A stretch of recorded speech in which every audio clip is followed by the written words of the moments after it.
Good evening and welcome back to the We Are Rise show. Happy National Gaslighting Day or evening, because everything's a shit show and every day we're questioning our sanity, our powers of reasoning.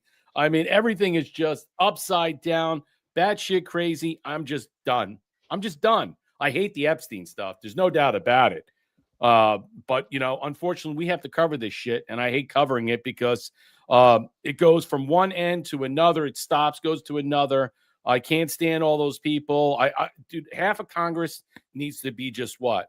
Dispatched with. Yes. No, I mean dispatch means there has to be something that comes from the Supreme Court. We need these people, all these people gone. They are useless. They're garbage. The fact that it passed the Senate, the Epstein bill, that quickly shows you they want it right away. They don't have nothing to do it. There are poison pills in that, by the way. We'll get to that. I'll explain that. That's why it passed immediately. No one thought it would. So, keep that in mind of understanding what's going on. When national security becomes national gaslighting, the transparency trap. That's tonight's show, and that's what it's about. Let's welcome in my co-host, Marshall Smith. What's going on? Yeah, the whole Epstein thing, man. It's just this thing is. I hate to use the term, but it's the truth. It's a psyop, man. Mm-hmm. It really is just totally. The week before was what was it? There was to distract from their shutdown. Yep. It was something else. There's so many I can't keep up with them. Right. So I mean, it is what it's going to take. It's going to take. And look what the distraction it's did. We got about $1 trillion coming in from Saudi Arabia after MBS met with President Trump. They had the dinner. She's wearing the green dress. Melania looked beautiful, representing the Saudi flag as respect. Okay. Forging a new alliance that's non-NATO. That is meaningful. That's huge. Because NATO is garbage. NATO is continuing this war, okay, feeding the beast. And President Trump is about to set up a plan. Very soon, we're going to talk about that tonight. We're going to talk about things that didn't make the news, that no one wants to cover because you're stuck with covering this stuff. We're Saudi Arabia, but the Saudi Arabia thing is good. We have a new ally, a big ally, non-NATO ally in there that's going to take what? It's going to take everything by the reins. They're going to control. They're going to be the centerpiece around that. They're going to box Iran out. They're going to make sure they get 300 tanks. They're going to get the F-35s. They're going to get all this stuff. They're going to be the new what? The new dog in the Middle East to what? Patrol the areas. I know that there is talks about setting up an oversight scenario that's going to be redistributed or redistricted out, that the United States with other occupying forces will be there to monitor Gaza per se. Okay, I don't know if I want that there and have 200, 300 troops there, but I'd like to see monitors in place. The UN is useless. They're going along with the Gaza deal. So many other things that are unpacking. We're not even talking about it. We're not, because we're stuck with this nonsense. We're stuck with the fact is that I told you, the tender trap, the transparency trap, the idea that this thing is going to be released in 30 days. So mark your calendar. Today is the 19th of November, Gaslighting Day. What's going to come? So supposedly December 19th, we will get what? Some redacted version of this bill, okay? And it's going to look like what? Is it going to be, let's just say, something of just blotted, dotted out stuff? Or are we going to get some like substance in there? The idea that a lot of people are concerned with the sphere of influence around Epstein and all these other people in the House and Senate, I don't really care. They are really knifing each other in the back about what's going on, especially the Republicans. The Democrats, they're beating their chest. They're telling you right now, we don't care. We don't care that we had relationships or we funded off of Epstein or we made money. They're standing by each other. They don't care. They don't care. But the Republicans are shivving each other in the back over this deal, everything that's going on, the censure of Corey Mills that should have happened, that didn't happen, the censure, Stacey Plaschett, the actual congressman from the Caribbean, the Virgin Islands, who basically the constituent of Jeffrey Epstein.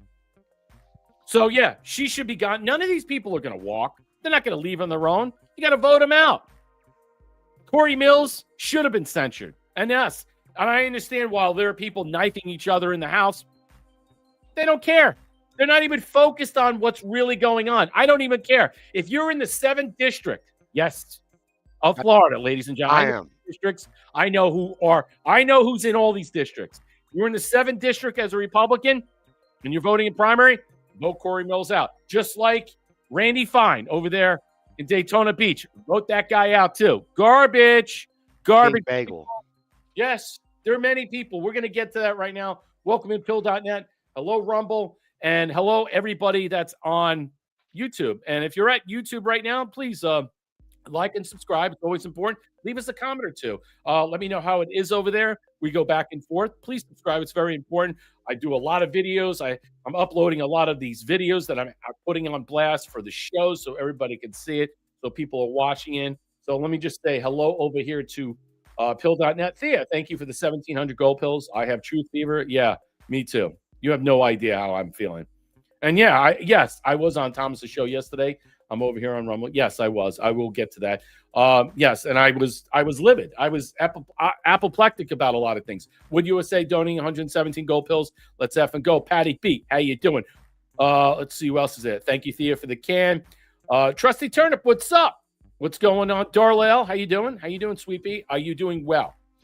How's your mental state? Is everything okay? Are you feeling healthy? 17 is coming from you. Good to see you. Welcome back. Gift of the cookie. Hello, gentlemen. Looking forward to another great show. Good. I'm glad. If you're liking the show, please hit the bell.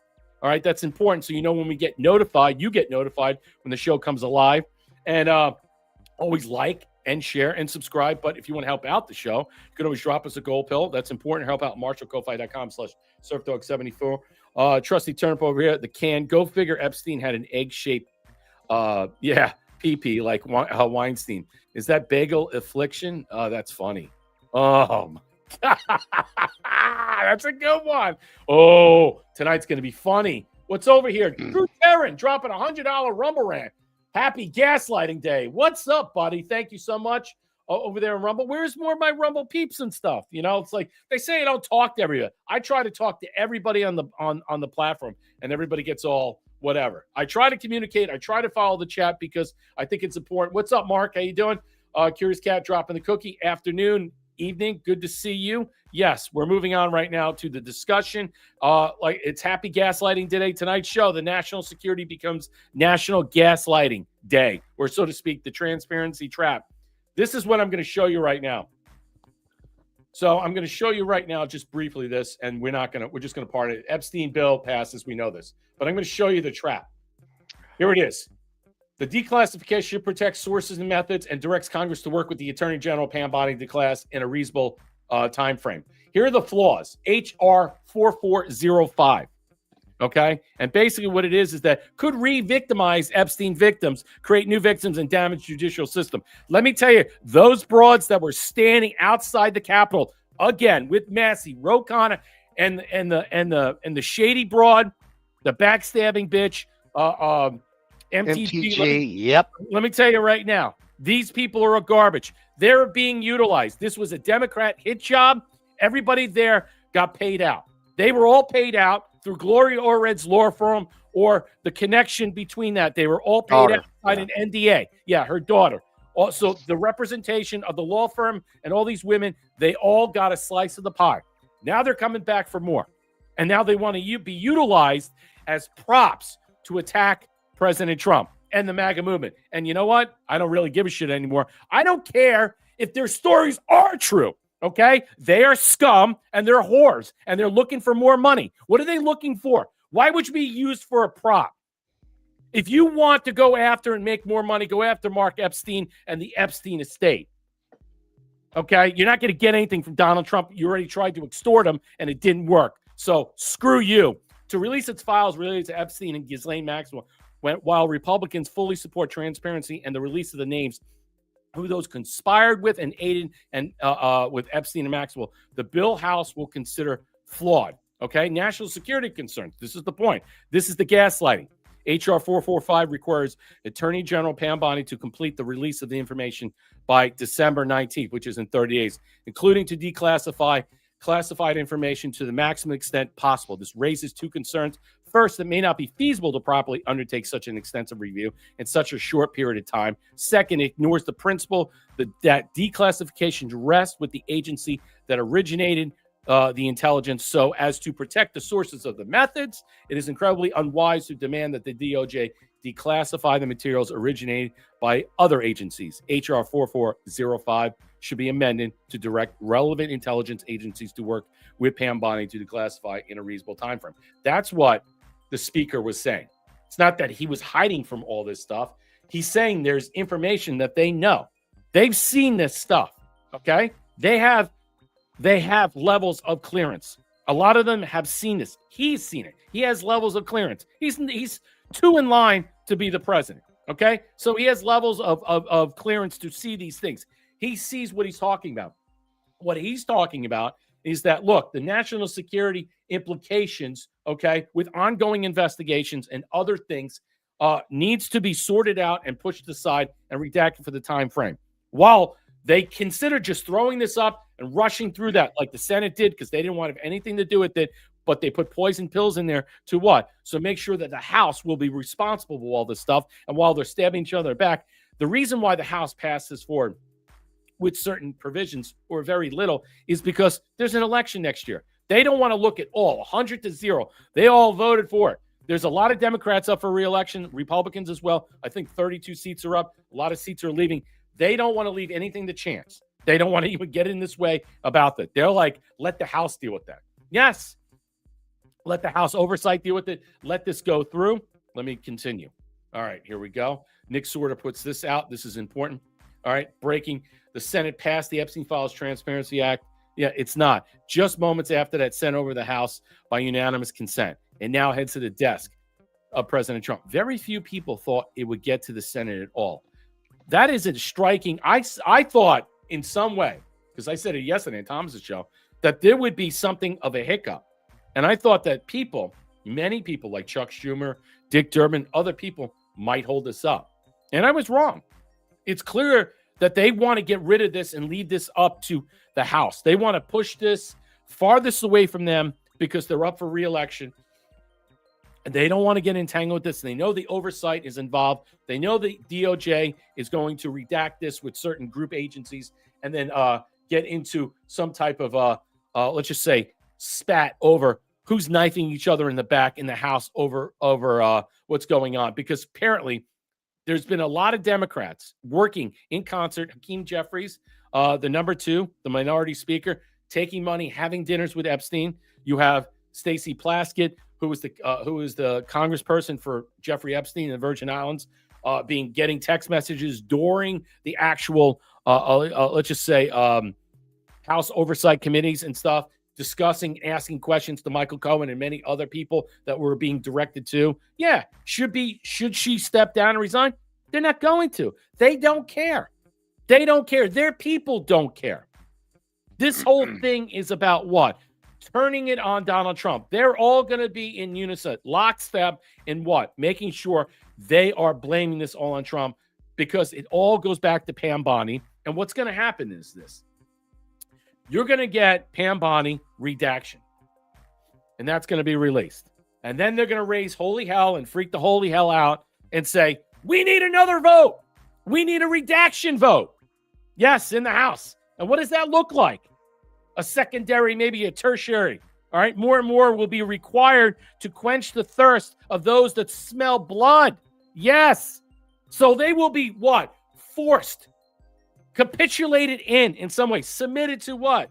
In this rancorous, acrimonious behavior that they exhibit as TDS. They will be forced with their low EQ, not to think this through, but to realize in some way, by questioning their own belief in sanity, they have no choice to go all in against Trump because they believe there is something in there that the DOJ is hiding and the sphere of influence that encompasses President Trump's orbit and his people that are in the cabinet or around him right now. They want that. They need that. And they feel in some way they have no choice to go and get it. Marshall, your thoughts before we move on in this. Yeah, and we're not going to get anything more than we already know. That's for sure. Right. They are getting very nervous, like Hakeem Jeffries, who had dinner with Epstein, all this shit, the Plaskett chick, all of that. You might She's see garbage, man. She's yeah, garbage. I saw, yeah. And you might see some CEOs step down of various companies. That's been Tim Cook happening. is stepping down. Yeah, and Walmart CEO, a number of them. Mm-hmm. We don't know if that's connected to this or not. We don't. We don't. And then the thing is, when it goes to Pam Bondi, this is where, and everybody's going to blame Pam Bondi. Watch all the usual suspects. But she's following the law. The law that I just read. I understand that. But the Liz variants and the Dranos, yeah, and all of the Epstein file, Liz Wheeler, yeah, I know. The file holders, yeah, whatever. Liz Wheeler. The Liz binders, like we call them the Liz binders. The Liz binders out there. They're going to be back into their say, watch it. Yeah. You're going to see these people do the same shit. They're going to be back on Twitter. Why doesn't Pam Bondi? She needs to be fired. You're gonna see that again and again. She said we're gonna follow the rule. I got that stuff. We're not. I don't want to jump ahead. We're gonna follow. One more thing. And it's not committed. It's look. It's not going to be. It's look. They're going to claim it's slow walking, heavily redacted, and non-committal. But go ahead. Yeah. What this is going to do though is with Pam Bondi following the law, like you said, redacting the certain parts that could victimize somebody even more. Mm-hmm. What that's going to do is it's going to draw the Democrats even further into this abyss where it goes into 26 and then it starts sucking the life out of their 26 campaigns. Right. Exactly. All right, moving on.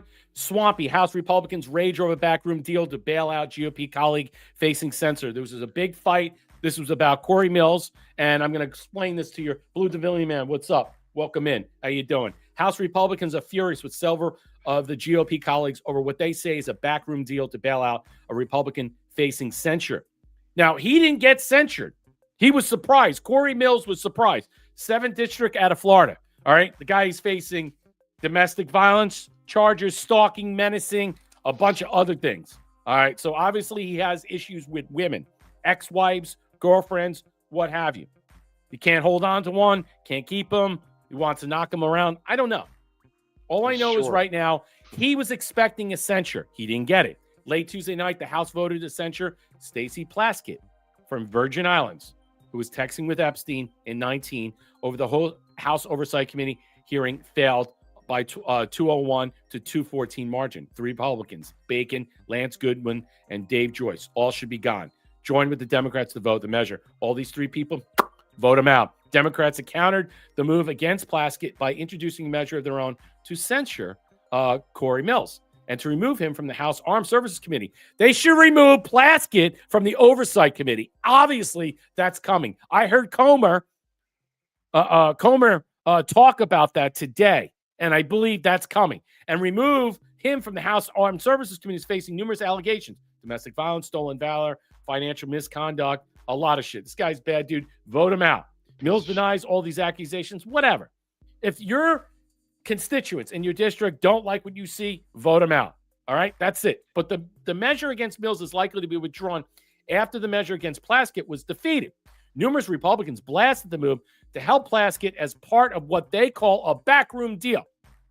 Tonight, a handful of Republicans took a dive on a vote to strip Stacey Plaskett of her position in the House Intel because of her ties with Epstein, wrote Kate Kamek of Florida. She's in Orlando. They did it to protect Republicans facing their own ethics issues from a similar vote. The background shit, Swampy, wrong was always deserved to be called out. She's calling this out. This is an ethics problem, an ethics violation. What they did was they cut a deal. This is Burchett out of Tennessee saying, look, they cut it, a deal on ethics to vote on another Republican. So basically, if you don't censure my guy, we won't censure you. You scratch my back, I'll scratch your ass.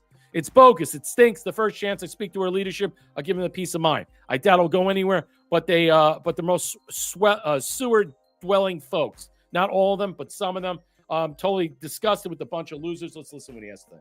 Hey, everybody. Tim Burchett, Late Vote Series to censor delegate Stacey Plaskett. She's the one that was received a sizable contribution from Epstein, which apparently is legal. I'm not sure, but she also is the one who was texting with him during a committee hearing, getting instructions on how to better attack Trump from Epstein, sending her the text.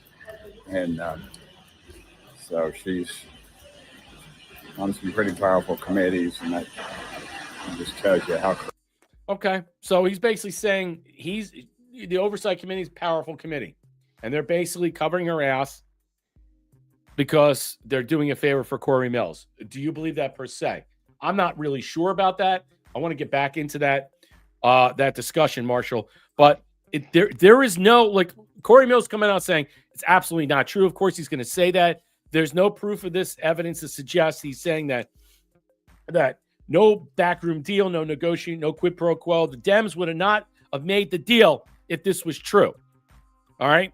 So you have Anna Paulina calling her out, say the censure failed because House leadership exchanged a vote to protect a Republican that's having a lot of issues that should not seek re-election. This is the first time I agree with Anna Paulina Luna. Okay, the stripper from Israel, the stripper that strips for Israel. No, I agree. She takes a lot of money from them, but she's right. All right, she's 100% right about this. This guy should not be in the House, okay? He should not be on the House Armed Services. He obviously has issues with women. And you're covering the Epstein issue, which is about trafficking and sex and rape and probably a lot of other devious things. And this whole thing was being what? Placated behind the scenes? We don't know that to be sure or not, but Boebert was screaming at the House, screaming at Speaker Johnson in some way. A lot of these people in general right now are wondering why this is possible. Why is she still allowed to stay on the Oversight Committee when it's been proven?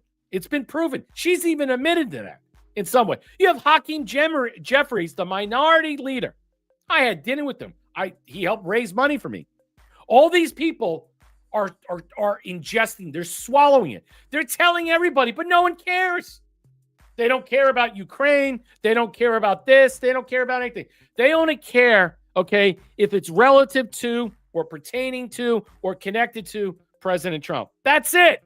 Everything else falls by the wayside, Marshall. Yeah, and the other thing, don't forget the obvious with Stacey Plaskett, is she's got that big old fat black card. Yeah. And that's sitting right there. And that's the first thing that hits their mind. And then they're like, well, she's got that. That's bad. We don't want to do that because we're white. We're white, right, and we don't want to be called racist. And plus, we want this Corey Mills douchebag to stay. We want to keep him nice and cozy. So we'll go ahead and play along because we'll be good. We'll be good.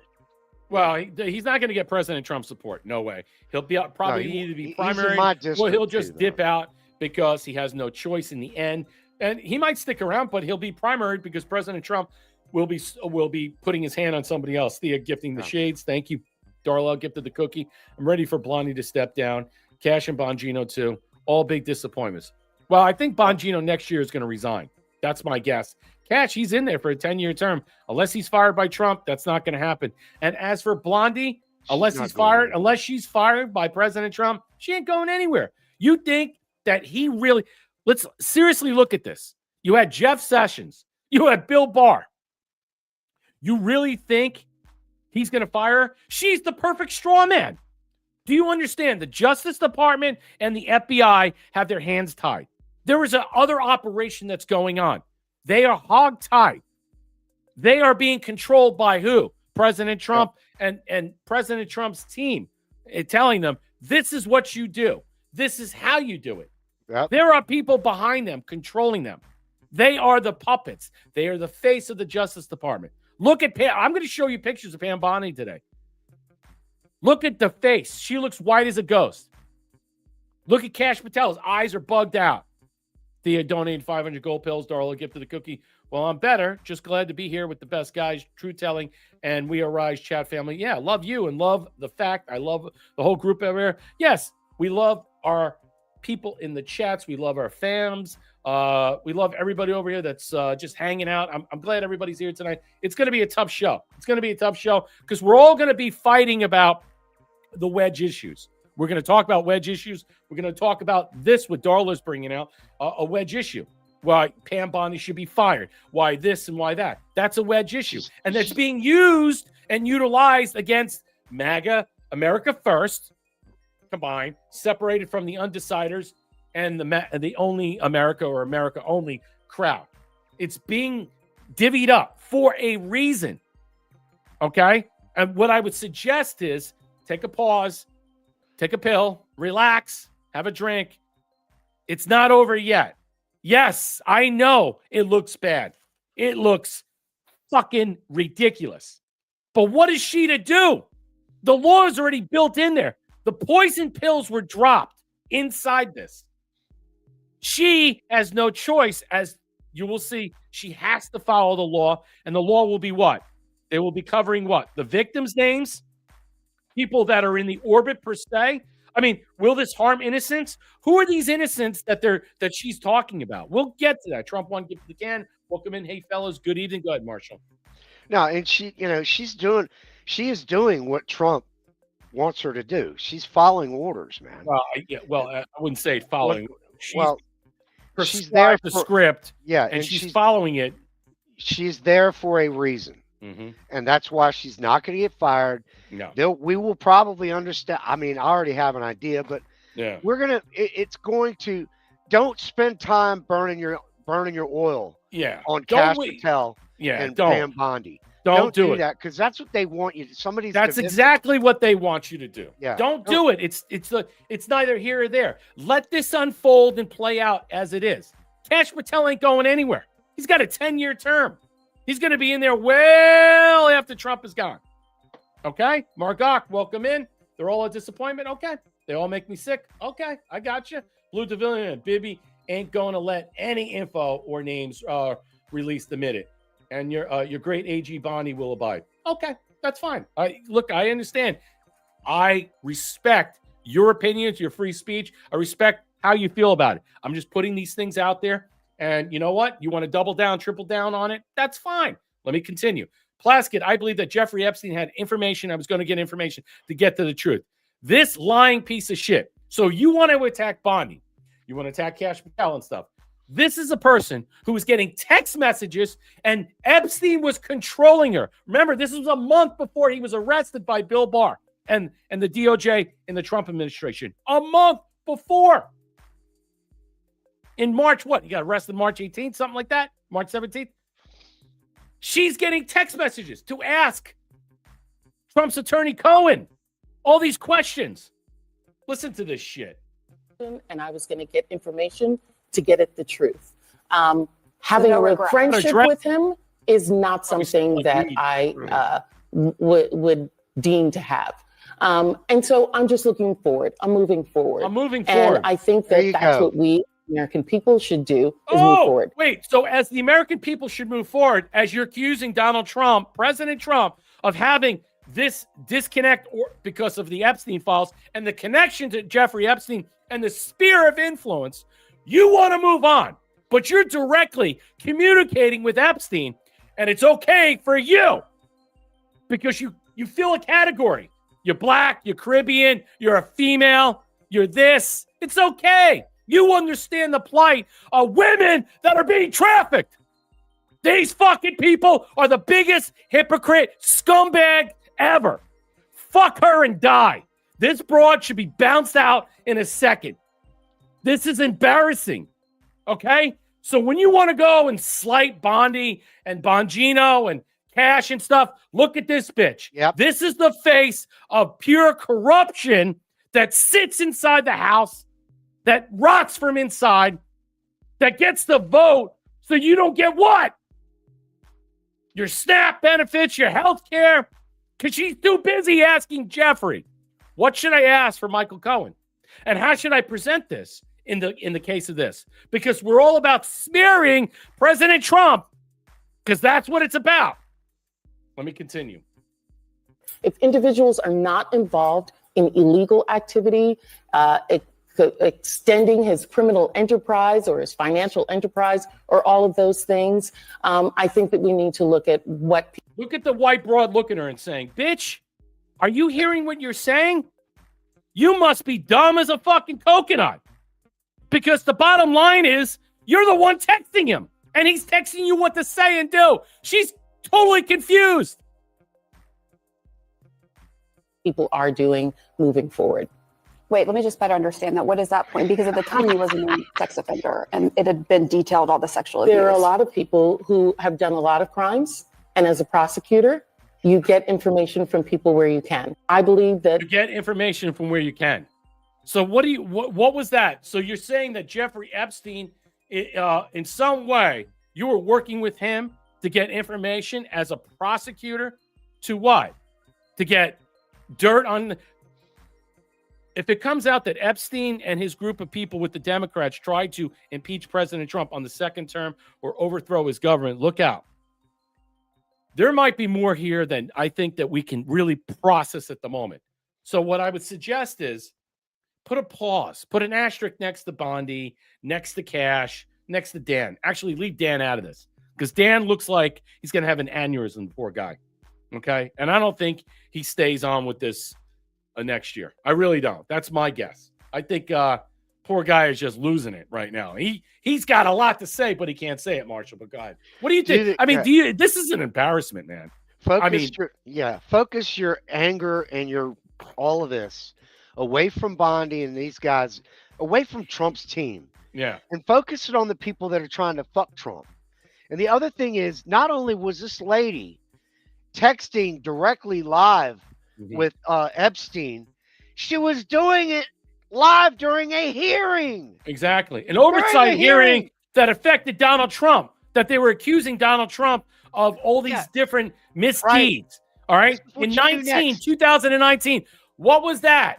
Another impeachment. So when you think about that, they were going for what? The gusto. He was directing her what to say about Michael Cohen so they could fill in all the blanks and again orchestrate another impeachment.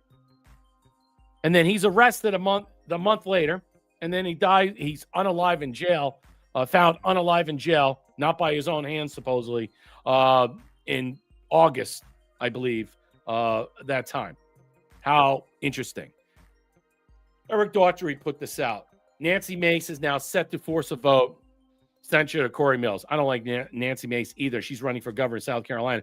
But this is what you have. You have scum, and then you have bigger scum. After a backroom deal was reportedly struck, shielding Mills as a censure. She's coming out there. She says she has no friends in the House, so she doesn't really care because she's running for governor, and she's probably going to leave at this in exchange for protecting Plaskett and her ties to Epstein. Luna said on the floor, House leadership exchanged that censure failure for the withdrawal of a vote to censure and refer Corey Mills. What is it about all these broads? I'll give them this. I'll give all these broads a lot of thumbs up. Okay? Because they're all coming out against Mills because he's committed domestic violence. He beat up his wife. He's stalking. He's got menacing. He's got all these other charges. They don't want him. They don't like him. His face as representation of discussing Epstein and all the stuff, the trail that follows Epstein, it's not good, doesn't look good. It smells bad in a lot of ways. And I think in some way that this quid pro quo that was somehow, that he says was not utilized by the House. We'll rub your back. We'll rub you. We won't censure her. We won't censure him. They both should have been censured. Let's be honest. Okay? You know what? I'm a registered Republican. It's only because of Donald Trump. When his term's over, I will not be a Republican. Okay? But I will tell you this. As a registered Republican, okay, and I'm not one of these categorical boxes you fill me in. I'm MAGA. I'm Trump all the way. That's the reason why I'm this. Here's the point. He should be censured. He should be thrown out of the House. He should resign in disgrace, or he should be, boom, primaried. She should be thrown off the Oversight Committee, censured, and there should be charges against her for violating the code of conduct in the House. The fact that this is all on blast is a perfect illustration, observation of seeing how bad, how rotten the inside of the House of Representatives, and not just here, all of it.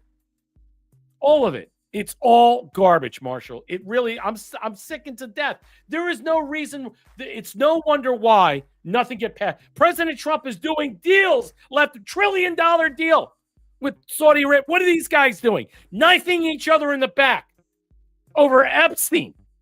They're all going to fall on the sword about it. There's a good swath of them that's been there a long time, they're all going to pay the price of Epstein. Yes, they are, Marshall. Yeah, and it's going to affect it. Everybody was saying what? Not even a week ago. Oh, MAGA is doomed in 26.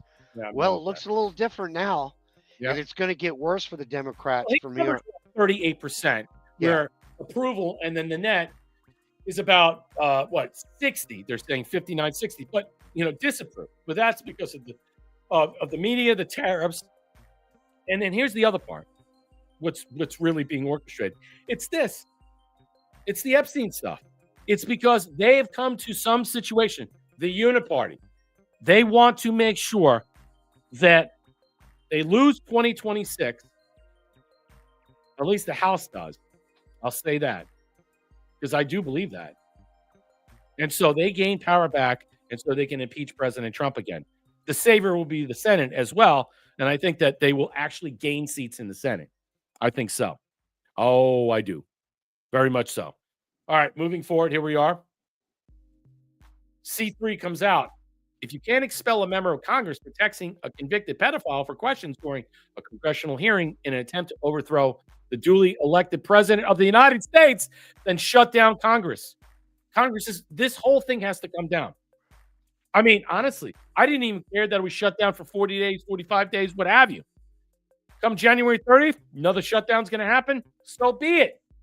When's the time this stuff, we're going to start seeing everything go dark and the rest happen? I'm talking, when are we going to start seeing about 2020? When are we going to start to see what's happening in the House for those members who helped collude to steal the election in 2020 with Mike Pence? Okay? We'll forge that deal. I don't know if we're ever going to see that. But this is the point. And I think that's a great observation. When are these people ever held liable for anything? Speaker Johnson, what the fuck are you doing? I understand. You're raising holy hell about the redactions because you want to protect members in the House. You want to protect the Senate. You want to protect, let's just say people's names that are part of the sphere of influence, but they did no wrong. They were just part of the orbit of Epstein, not in the inner circle that were doing these things. That's one reason. The other reason is in some way is that the classification levels that we're not aware of, that Pam Bondi yet has not prescribed, or Todd Blanche has not prescribed or talked about in some way, and we won't know about it, is probably special access clearing. Because if you're talking about state actors, you're talking about ongoing investigations, there's a whole litany of, let's just say, understanding about the connection and how it strings along all this stuff. So they're only going to give you a small taste of the apple, okay? And that apple is what? Not going to be victims, obviously, and they don't want to re-victimize, all right? And they're not going to give you anybody in their orbit. The fact that Larry Summers is stepping down from AI, ChatGPT, and he's not stepping down from his cushy job as professor, tenure at Harvard, but he had to apologize to his class. I mean, look, this is the shame of the Hall of Fame they're going to walk through. Many of these people, the Clintons, they're not showing up. What's going to happen with them? We're going to talk about that. Moving on. Let me say this. And I want to bring this up because what really bothers me the most is that you'll hear this from Jesse Waters, and I think he makes a good point. This comes from C Reason. Trump was trying to protect prominent Dems and industry titans from Epstein files. He says this, the Dems were too stupid to accept that help. How interesting that he puts it in that manner. Let's listen to this. Harold said, and I think in some way, I now call her Kofi. Kofi. I love what Kofi is. I mean, honestly, we know what that means and stuff. All right, let me play this, but this is funny. Listen to what he says. Now that the Dems have bit off their nose to spite off their face, the people who have given them money are now going down. It's an excellent illustration. Listen to this. that Trump blocked this. I mean, Trump was the guy that arrested him in 2019 when Democrats were hanging out with Epstein. I blocked the release of the files, I said yesterday. Okay. Trump arrested him. Trump put him in prison. Bush arrested him. Democrats hang out with the guy and then take his money and collude with him. This is not a Republican scandal. This guy's a Democrat. He's a dead Democrat pedophile. He's a New York financier and an Ivy League guy. He's in those circles. These aren't our circles, Harold. Bill Clinton was on his plane. He was at Bill Clinton's White House 17 times. Bill Richardson, Summers now, all of a sudden he steps down after everything came out. Hakeem Jeffries. I'm not hearing Republican names was soliciting or Trump money friends from Epstein after he was convicted of being with a 14-year-old. That's disgusting. Stacey is disgusting. He got her elected at the Virgin Islands. He gave her money. He put her there and then is texting her what to do during a hearing. And she's all set, right? Everything's fine with Stacey. No one cares. This is not an issue Republicans are worried about. This guy broke up with Epstein 20 years ago, hasn't seen him since. Meanwhile, everyone's at Epstein's house. Foreigners, Democrats, liberal authors, liberal journalists, they're all hanging out. Everyone's having a good time. They're all conspiring to take down President Trump. And just like Russia and just like those mortgage fraud accusations, it's all boomeranging. And we're going to find out a lot now. I know Johnson kind of confessed that this guy was intelligence. He said, well, is the Department of Justice going to redact stuff that's classified or pertains to national security? Because if the CIA had this guy on a ring, and then all of a sudden they're going to redact all these emails, the Department of Justice can't do it. Someone's got to redact this stuff. I mean, it's obvious who this guy was. And the only person who could do it is President Trump. So the question is, will they bring in other intelligence apparatus to declassify this? Probably not. Now, will you get a redaction vote? That's possible. I see a lot of the negative chatter over here in Rumble. FBI works for the president. Actually, the FBI is their boss is the Justice Department. They don't work for the president.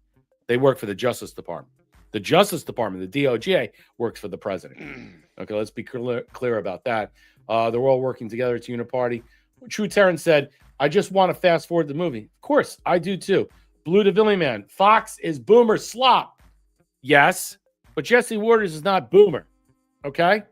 Let me tell you right now, he's not even, I wouldn't say he's not Gen X either. But he makes an excellent point. Everything that he said, he's illustrating, orchestrating, showing examples that it's all Democrats. But yet they want to spin this whole thing that it's about Trump. It's always about Trump, and this is all about the TDS. It's what I said earlier. Their level of low EQ will force a redact vote when the 30 days is up because they know they're not going to get any information. The CIA will not, let's just clear the information out. They will question their own sanity because their own judgment, because of their own vitriolic hate, animus, acrimonious, rancorous behavior. They will not in any way because of TDS and will take them to a place of no return. I'm saying to you right now that in 30 days, they'll return with this blanked out scenario where we'll get very, very small amount of information. And then the House will force a redact vote. And then that's when President Trump will have to get involved and say, because it's the CIA and any other clandestine operations or agencies that are involved in this are not going to touch it.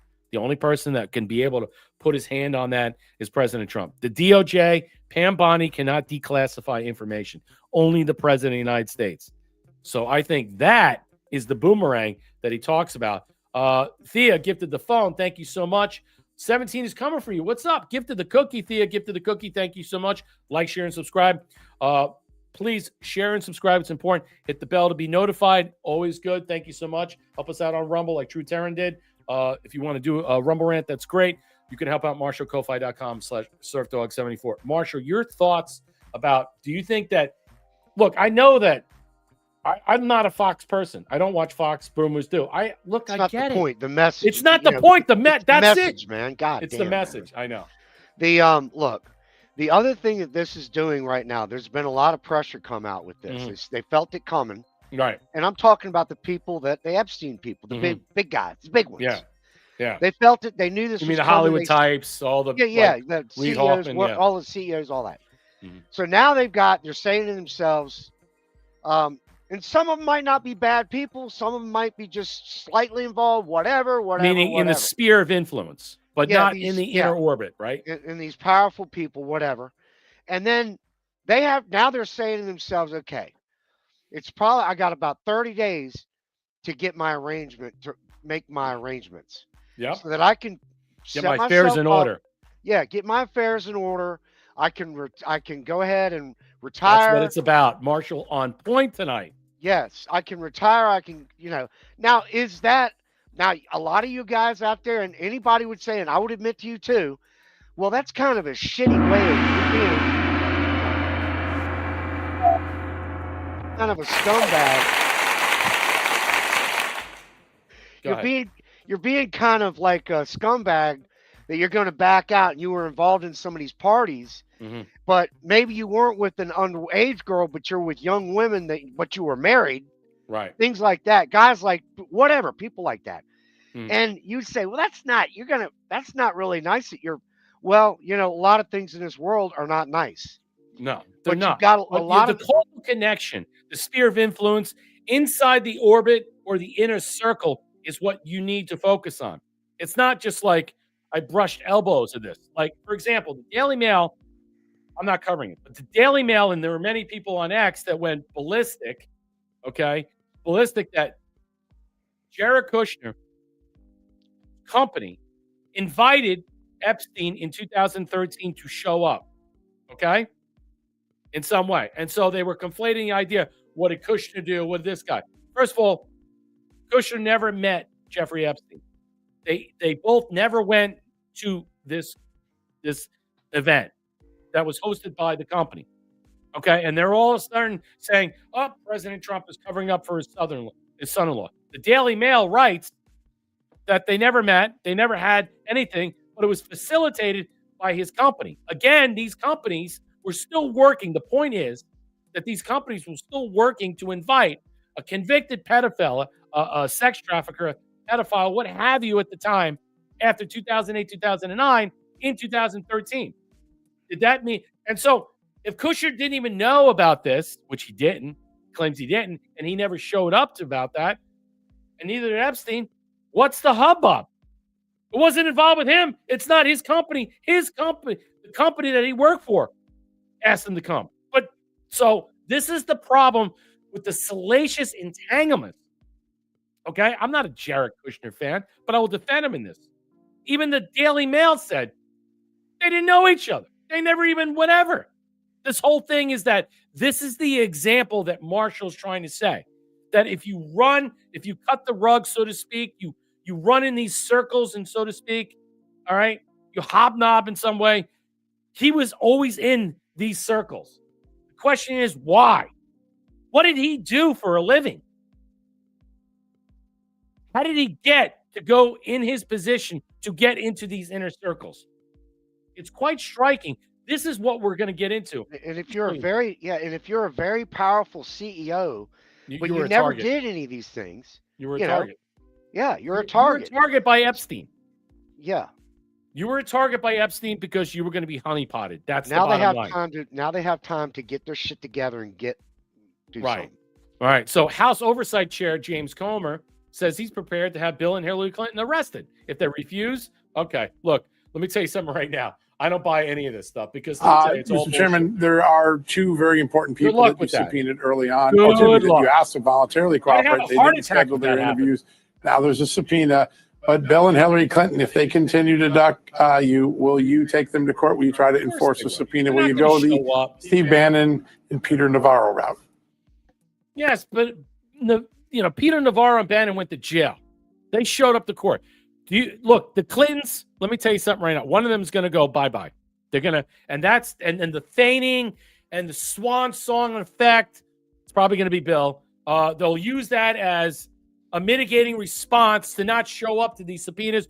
Oh, let me tell you, the whole thing is bullshit.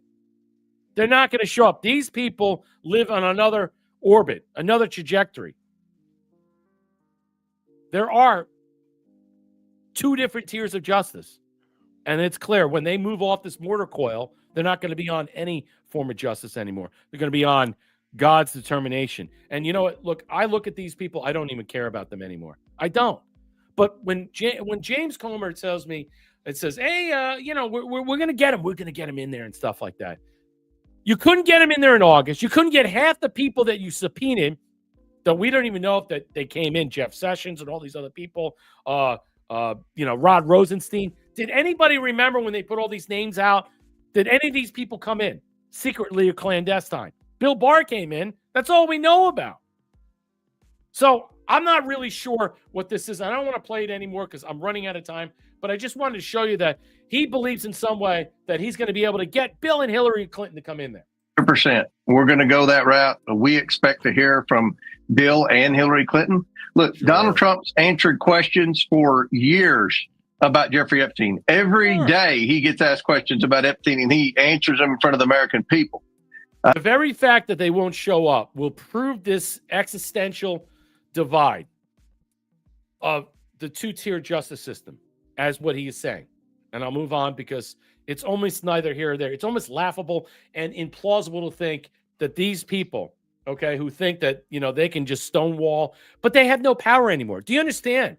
They're not untouchable. They don't have any power. Keep this in mind, Darla. Let me say this, because that's a good point. That the House and the Senate look at them as what? As fish food. Chum. They don't have any power. They're devoid of everything. They're only scared of what Rotten Box Clinton knows and what she can basically throw against these people to undercut them, to bring them down. That's about it. That's the power she has. All right? The weight of blackmail and extortion. If she goes down, you all go down. So she's not showing up. She's not showing up. She'll make a deal for her life to protect her ass, not Bill, because she wants to bring down Barry. She'll blame it on Barry. But the point is, these people are covering their ass, and there's no way that this stuff is going to happen. Bill's going to have a heart attack. They're going to have the whole thing about that. That's my prediction. We'll have a presidential thing in some way, a funeral. We'll go through that nonsense again like George Bush. Hillary will be there. She'll be forced into submission. Something will be giving way. That's what you're going to see. The slow walk of this. But do you have any faith in James Comer? The guy they can't even kick off Stacey Plaskett from the Oversight Committee. And he's saying, I'm bringing in Bill and Hillary. Oh, I got you, man. Oh, they're going to testify. We got them all. Do you really believe that? This is a house of cards. They do nothing. They get nothing right. It's almost a theory. What do they call it? Kabuki? I hate that term. This is a fucking play. It's a manufactured theatrical garbage masterpiece. If Shakespeare had to come back in real time to do a play, he wouldn't do it like this. It would at least be fun. It's Thunderbirds. That's what it is. It's literally the Thunderbirds. It's a joke. That man. bad. Yeah, and this Comer, you know, he is the consummate politician, Brett. Yeah. He talks this great talk. Oh, yeah, we're going to do this and all that. Bullshit. You've never done a fucking thing. Excuse my language. You've never done anything. Yeah, get me kicked off YouTube. Thanks. Well, no, we can say the F word. No, but he's never. Okay. Well, he's never done an effing thing. Okay. He's just run his mouth. That's all he does. He just He just runs his mouth. I'm coming for you if I get kicked off. Yeah, I know. They're YouTube. They're not looking at me because I'm not a paid. You know, I don't monetize. I, you know, it's funny because I have to watch my language on Thomas's show because he is monetized. Well, he will be, and can be, and also that, you know, he has advertisements and stuff. So you have to really gingerly walk and stuff and be respectful. So I understand that. Darla, I'll get to the cookie. She always said she would drag the whole thing down for sure. She's a viper. Poor Billy boy. He's been in prison for years. Yeah, I don't know about that. And he's not poor Billy boy. All right. Let's put it that way. Trump one gifted the cookie. Yeah, she's a parasite attached to the host that made her who she is. Bill Clinton made her who she was, or she basically did she as a succubus to steal as much energy for him. All right. And while she allowed him to afford the luxury of just, you know, sleeping with everything, you know, tagging everything he can, you know, she was off, you know, going muff diving. Darla, I'll give to the cookie. I want a 4 a.m. arrest and drag out Clinton Bill with his blue dress and Hillary in a box of shorts. Let me just bring up the blue dress. the argument about the blue dress picture and stuff is far more pervasive. I know that Joe Rogan talked about it. And it goes to the heart of what? It's when someone is completely captured. And Rogan said, I own you, bitch. It's beyond that. You are completely controlled. Just like the pictures of George W. Bush throwing the paper airplane into the Twin Tower Lego set. You are completely and wholly captured by I, okay, or by they, and whoever they are. And you will acquiesce to our and dance to a certain tune nonetheless. But it's so much more than that. It's not just we will do everything you say. That everything that was being done under Bill Clinton's term, or even Hillary Clinton as secretaries, was completely what? Utilized by someone like Epstein or other people to control these people. They didn't have their own free will or viability. All right. This was all being garnered and moved into position by people behind the scenes. Keep that in mind and understand that. That's where we're going. This is another scenario. According to the wording of Jeffrey Epstein's Transparency Act, H.R. 4405, signed yesterday by both the House and the Senate, now heading to the desk of President Trump, Attorney General Pam Bondi is able to withhold any information contain personal identifying information of victims or victims' personal medical files, depict or contain child sexual abuse matters. And we're not going to see that. We're not going to see videos of people being raped, sexually abused. Not going to see it. You're not going to see the shit that happened on the island. Hell, the FBI admitted, the SDNY admitted that, hey, look, and back in 2019, when they raided the brownstone in Manhattan, all that stuff disappeared. Where did it go? Well, we haven't heard from Kash Patel about that. No one's recovered that. So who took it? Was it destroyed? Probably. Would jeopardize an active federal investigation prosecution, provided that such withholding is narrowly tailored and temporary. Depict or contain images of death, physical abuse, of course, contain information specifically authorized under criteria established by executive order to be kept secret in the national defense or foreign policy. So clearly what they're saying in E is that there is a level of national security relegated to a foreign state actor that's involved with this, or multiple foreign state actors. And I'll leave that in that position and stuff. I think that's something you can consider. But I think that's an excellent point that that's put out here. All the redactions must be accompanied by written justification published by the Federal Register and submitted to Congress. Yeah. The question is, will that happen? Probably not. You're not going to get that. What you're going to get is that the only person that can make, in some way, these things declassified to a certain level of degree, as what President Trump has been doing. But what did you learn from MLK, JFK, RFK? They just put out, what's her name? She flew the plane. Amelia Earhart. Okay? What did we learn? That she's in what, Saipan or something like that? There were 2 graves supposedly that they found, unmarked graves, where she eventually landed in and died in Saipan, her and her, I don't know, her partner, so to speak. So, I mean, and then you read this and stuff and saying, well, I mean, it's classified, declassified. Why was it classified? Was she working for the OSI or some organization spying with her plane? And then she didn't make it back through communications. That's what it made. I mean, why would you need to be declassified in that? That leads to other questions. But again, I'm not learning anything from that, Marshall. Did you? No, I think it's ridiculous to even talk about it. Was it even real? I mean, it's almost, the Earhart thing reminds me of the Apollo landing. Mm-hmm. You know, there's a lot of this shit, you know, look. I know. Whatever. I mean, it's what does anybody even care? Well, you can't prove one way or another, but the fact that he had to declassify it, and then that the grave site of 2 unmarked people are in Saipan, and they knew about this back in the 60s and kept this quiet, leads me to 2 conclusions. Why was it kept quiet? Who forced it? The FBI did, obviously, intelligence agencies, because they didn't want to know that she was.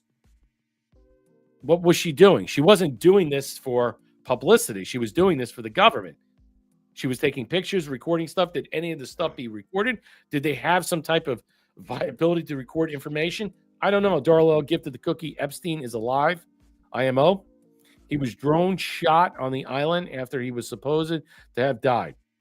And who shows the face of a dead person on a gurney? Sheet should have covered his face. There's a reason why we're showing this. Okay. That's an interesting thought. I didn't think about that in some way. Well, I want to add, who was in the jail cell then?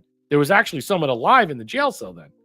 So you're saying that the imposter or the clone or somebody that would fit a certain prescription or scenario description in some way was of him, but it wasn't him who. Okay, I don't know. Like I said, that's news to me. And the last thing that when this ends up on Trump's lap, this Epstein list thing, and he gets the final say on this, puts him in a very release it. Yeah, it puts him in a very special, very powerful position. Yes, which is why I believe that now Saudi Arabia, which is the wealthiest country in the Middle East right now, or has been, which is why I believe they are going to end up being our strongest ally in that region, because something else is going on with all of that. Because we know what's going on with that certain country. There's a lot of bad shit involved, a lot of bad dirt. So newly released campaign finance records show that 1990 to 2018, Epstein directed 89% of his political donations to Democrats and progressive causes, with notable individuals, Rottenbox Clinton, Bill Clinton, and Chuck Schumer. Okay, so I mean, look, the more and more this comes out, the more and more we're showcasing this has nothing to do about Trump. More and more people are seeing this and stuff. I'm going to fast track. I'm running out of time because I got other things to get into. This is so deep and so dark. I'll just show you this, and we're just going to move through. Hakeem Jeffries had a private dinner with Epstein. Internet explodes. There's just people all over the place freaking out. Why isn't he stepping down as minority leader? I mean, think about it. Here, I'm just showing you too. Did you take Epstein money? Jeffrey loses it, calls out Comer a malignant clown. He's going to step down. I'm going to tell you right now, come probably the end of the year or next year, he will step down as minority leader. So Nancy's gone. He's gone. The question is, who's going to step up to take his place? That is something that you need to think about, look at. I have a couple of choice words about that, but I'm not going to say anything right now. I think that we will see something happen. And the Democrat Party is imploding in itself, but they're not knifing each other. They're just imploding because they're allowing this information to continue on because they hate Trump so much. And they know in some way, or at least they feel in some way, that if they get to the truth and that this stuff is declassified, that they can hold Trump accountable. In 2016, Larry Summers called Trump the gravest threat to America in his adult lifetime. Fast forward to today, after he's apologizing to his class for his relationship with Epstein. Let's play this. President would be the gravest threat. Oh, the gravest to our threat. Prosperity, our security, and our freedom. Oh, yeah. In my adult lifetime. Oh, yeah. So that's the thing I would worry most about. Oh, Some of you will have seen my statement of regret, expressing my shame with respect to what I did in communication with Mr. Epstein, and that I've said that I'm going to step back from public activities, but for a time, but I think it's very important to fulfill my teaching obligations. And so, with your permission, we're going to go forward and talk about the material. How could you be a student in his class knowing that the temperature of what we're seeing right now and say, hey, look, I want to be in this guy's class? I mean, if you're a student in this at Harvard and like, I'm at Harvard, do I want to be taught by this guy that could be ultimately convicted in some way or have connections, that he was texting Epstein about his, let's just say, side deals with girls? Do you want that to be on your, let's just say, asterisk on your diploma? I would be like, I'm out of here. I would be like, I'm out of here. I don't want to have nothing to do with this. I want to keep me far away. And the fact that Harvard will keep him on is embarrassing in itself, Marshall. What really surprised me about that video is that none of those kids got up and walked out. Exactly. I mean, I can't, but what the heck is wrong with these kids? I don't know. I mean, my gosh, you guys. Is Harvard all lefties? I mean, is it all lefties over there? And they're like, oh, we're going to stand with you. Yeah, we're going to stay. I mean, he basically admitted to being involved with Epstein, and you're just going to sit there like, duh. I'm paying how much a year to listen to this guy? It's a movie. I know, True Terran.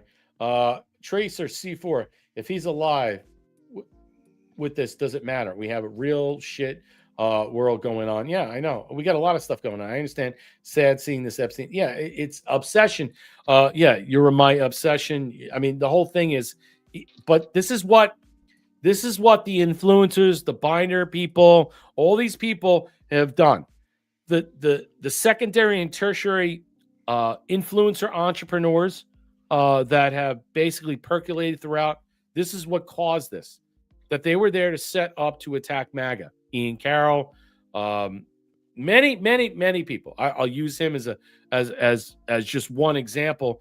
You have Shipwreck. You have many other people that have basically wheeled their way in and who claim they're not MAGA. They were never for Donald Trump. They're all like, whatever. I'm America only. I was never about America first. Okay. They just hitched a ride and they have no problem coming in there and dividing up all these different things. There's so many people like that.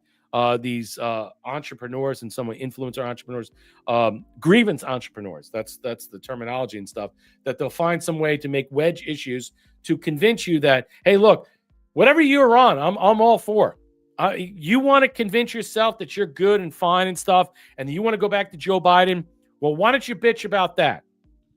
Why don't you bitch about that? Because you were bitching about that. Now you got to double down and triple down. Fuck you. Fucking hypocrites and opportunists everywhere. I'm sick of these people. They're all over X. Every single one of them. They're not MAGA. They're not America first. I say, you either hitch with Trump or you're not. That's it. It's not about MAGA, America first. It's either you are or you're not. You think I'm a Republican because I want to be? I was an independent for a long time. You think I want in any way to vote in the primary because it'll benefit President Trump? You think I want to do that? I have to do that. You need to do that. You have to think about that. But the realization of understanding this is all about that. Because when he's gone in 3 years and a quarter, if he doesn't run again or he can't run again or what have you, you're going to be missing him. And you're going to fucking what? You're going to placate. You're going to come to a situation, a lot in life, and realize, man, I miss that guy. He's funny as shit. Remember they're saying he called her Little Piggy when he called her Little Peggy, and they distorted the fucking whole thing on the plane. These people make me sick, all of them. And they're all about themselves. They're not about the movement. They're not about explaining you the truth. They're about giving you a certain point of view from their lot in life. I'm giving you objective reasonings and understand. I'm saying I live in the gray. I don't live here or here. I live inside the gray. That's it. That's where I live. That's where Trump lives. And whether you like it or not, I don't give a fuck. You can fuck right off. I got people telling me, fuck you and die. I got people telling me they want to come and kill me because they know where I live. Are you kidding me? This is the world we're dealing with. Things are not getting better. They're getting real. As the curtain is dropping, the cracks in the sky are breaking. We're seeing the chemtrails. We're seeing what's going behind the curtain. We're seeing everything that's, let's just say, unaliving. It is extraordinary. And we have a front row seat to it. And you want to what? Fuck the popcorn, fuck the Coke, fuck this, fuck that. You want to freak out and say, oh, I can't watch this movie. I'm out. I'm out because the credits suck. I'm out because the opening scene sucks. I'm out because the middle sucks. I'm out because the ending sucks. You've been out for the whole time. You were just a movie critic sitting in the balcony like the two guys from the fucking what? The Muppets, bitching and moaning. With no real truth. Spare me. YouTube is sending me all kinds of flags, man. You got like red buttons, flames. They're sending flamethrowers. Oh, shit. No, I'm just fucking with you. All right. So, breaking. Pam Bondi implies the full and unredacted Epstein files will not be released. Hold your horses before you freak out on me. Yeah. Does the the new investigation by the Southern District of New York U.S. Attorney prevent the department from releasing all of the remaining files? So we have released over 33,000 Epstein documents to the Hill, and we'll continue to follow the law and to have maximum transparency. Also, we will always encourage all victims to come forward. Why would she say have all the victims to come forward? That means there's an ongoing investigation. She's actually admitted that the SDNY has ongoing investigations with the Epstein scenario. Yes, she has. So the question is, there's ongoing investigations. She's saying any more victims. She didn't talk about the broads that were in front of the House, Capitol, with Massey and all them. And she didn't even point them out to come forward what you have. Their whole situation has already been, let's just say, dealt with. So why would she say that? And she said, we have to follow the law. I showed you what the law is. It's mandated. It's the poison pill in there. What is she going to do? She's basically going to show you, she's going to declassify information on her own. She has no authority to do such thing. The only person that could do it are the agencies that can declassify that are pertaining to this in some way, whether it's the CIA, Intel, NSA, or whatever operation to the Justice Department to do that, the heads of that in some way. Is it the FBI that's involved? No, it goes to President Trump. He is the guy. He is the sun, the bright, shining sun that will be able to declassify all this stuff to get this stuff out there in this way. And I believe that's what's going to happen, Marshall, purposely. Go ahead. They all look like they're turning white. They're deer in the headlights and everything. And why do you think that is? The reason I think that is because they know we're getting ready to come into a shitstorm. Yeah. We are right on the verge of a major shitstorm. Yeah. I have believe. No idea how bad this is. It's going to get ugly. It's the whole Congress. Yeah. It's all of it. I mean, the whole thing is getting ready to. They know that this whole thing is going to tumble down very soon. It's coming closer. The closer and closer it gets, the more pale they're going to look, because look, out of the 535 people in the House and the Senate, how many people are connected to Epstein in some way? Well, we know that 89% of all Democrat funding went from Epstein to them. So are we saying 89% of all the connections to Epstein are Democrat side? Because the Republicans are going to be entangled with this too. That means there's another, 11, 12% that's out there that was entangled with them per se. And I do believe there are Republicans that are closely tied with Epstein per se, and they're just going to resign because they know the fallout. The Democrats right now are completely different. They're stymied. They are going to stand their ground and fight back. You know why? Because they have no choice. They feel that they have something on their side to defend them, and they're just losing their mind. This is why I was saying that we're living in this time that the transparency trap is happening, is that we are in this gaslighting phase, and these people are so stupid. They're so irate. They're so rancorous. They're so acrimonious. They have so much hate against President Trump that they will actually stand on the edge of a cliff, jump off, just to prove that Trump is connected with Epstein. Well, and a lot of the right, the Republicans and that, their connections are mostly tied with the donors and the money that they get. Right. That they didn't realize these other people that were giving them money were also, and some of them are going to be directly involved. But that's where I don't care. I don't care who you are. RD, independent, socialist, right. The whole all shit gone. needs to come down. You are connected, gone, resign, or be thrown out. I don't really care anymore. I am not beholden by that. I am only forced into this situation. You have no choice. I think we're going to have to reinvent our House of Representatives. I think it's all going to come crashing down. Not to mention all these other things that are hanging over the House right now. And Mike Johnson is trying to keep this together. I mean, I don't know what Mike Johnson is trying to say in some way, but he's trying to be the arbiter to control the fallout because the House is really breaking apart right now. The Senate doesn't care. They're like, hey, look, with there's 32 seats up, we're worried about next year. We don't care about this. This is your fight. You deal with it. We'll just sign off whatever. And the fact that the poison pills weren't put in there, but they were put in there from somebody, the Senate says they didn't do that. So it's the House that put this in there. Now, President Trump is going to have to look at this and say, now we're going to have to declassify on a second or a tertiary redact vote. Let's listen to this. The DOJ statement earlier this year saying that the files would not release mentioned the fact that the review of the documents and the evidence did not suggest that any additional investigation of third parties was warranted.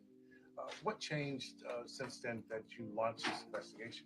Information that has come for information. Wait a minute. There's information that came forward. What information? She's not going to tell us. So there's more information that's coming forward. So it leads you again to the second point that I was saying, an ongoing operation that goes directly to the SDNY because they lost all the evidence from the Manhattan property, the brownstone in 2019. So there's more evidence that's going on unless they were able to recuperate that and they're not telling us. That's another side story per se. But there's an ongoing investigation, as she's saying. So is she lying or is she telling this reporter that just to shut him up?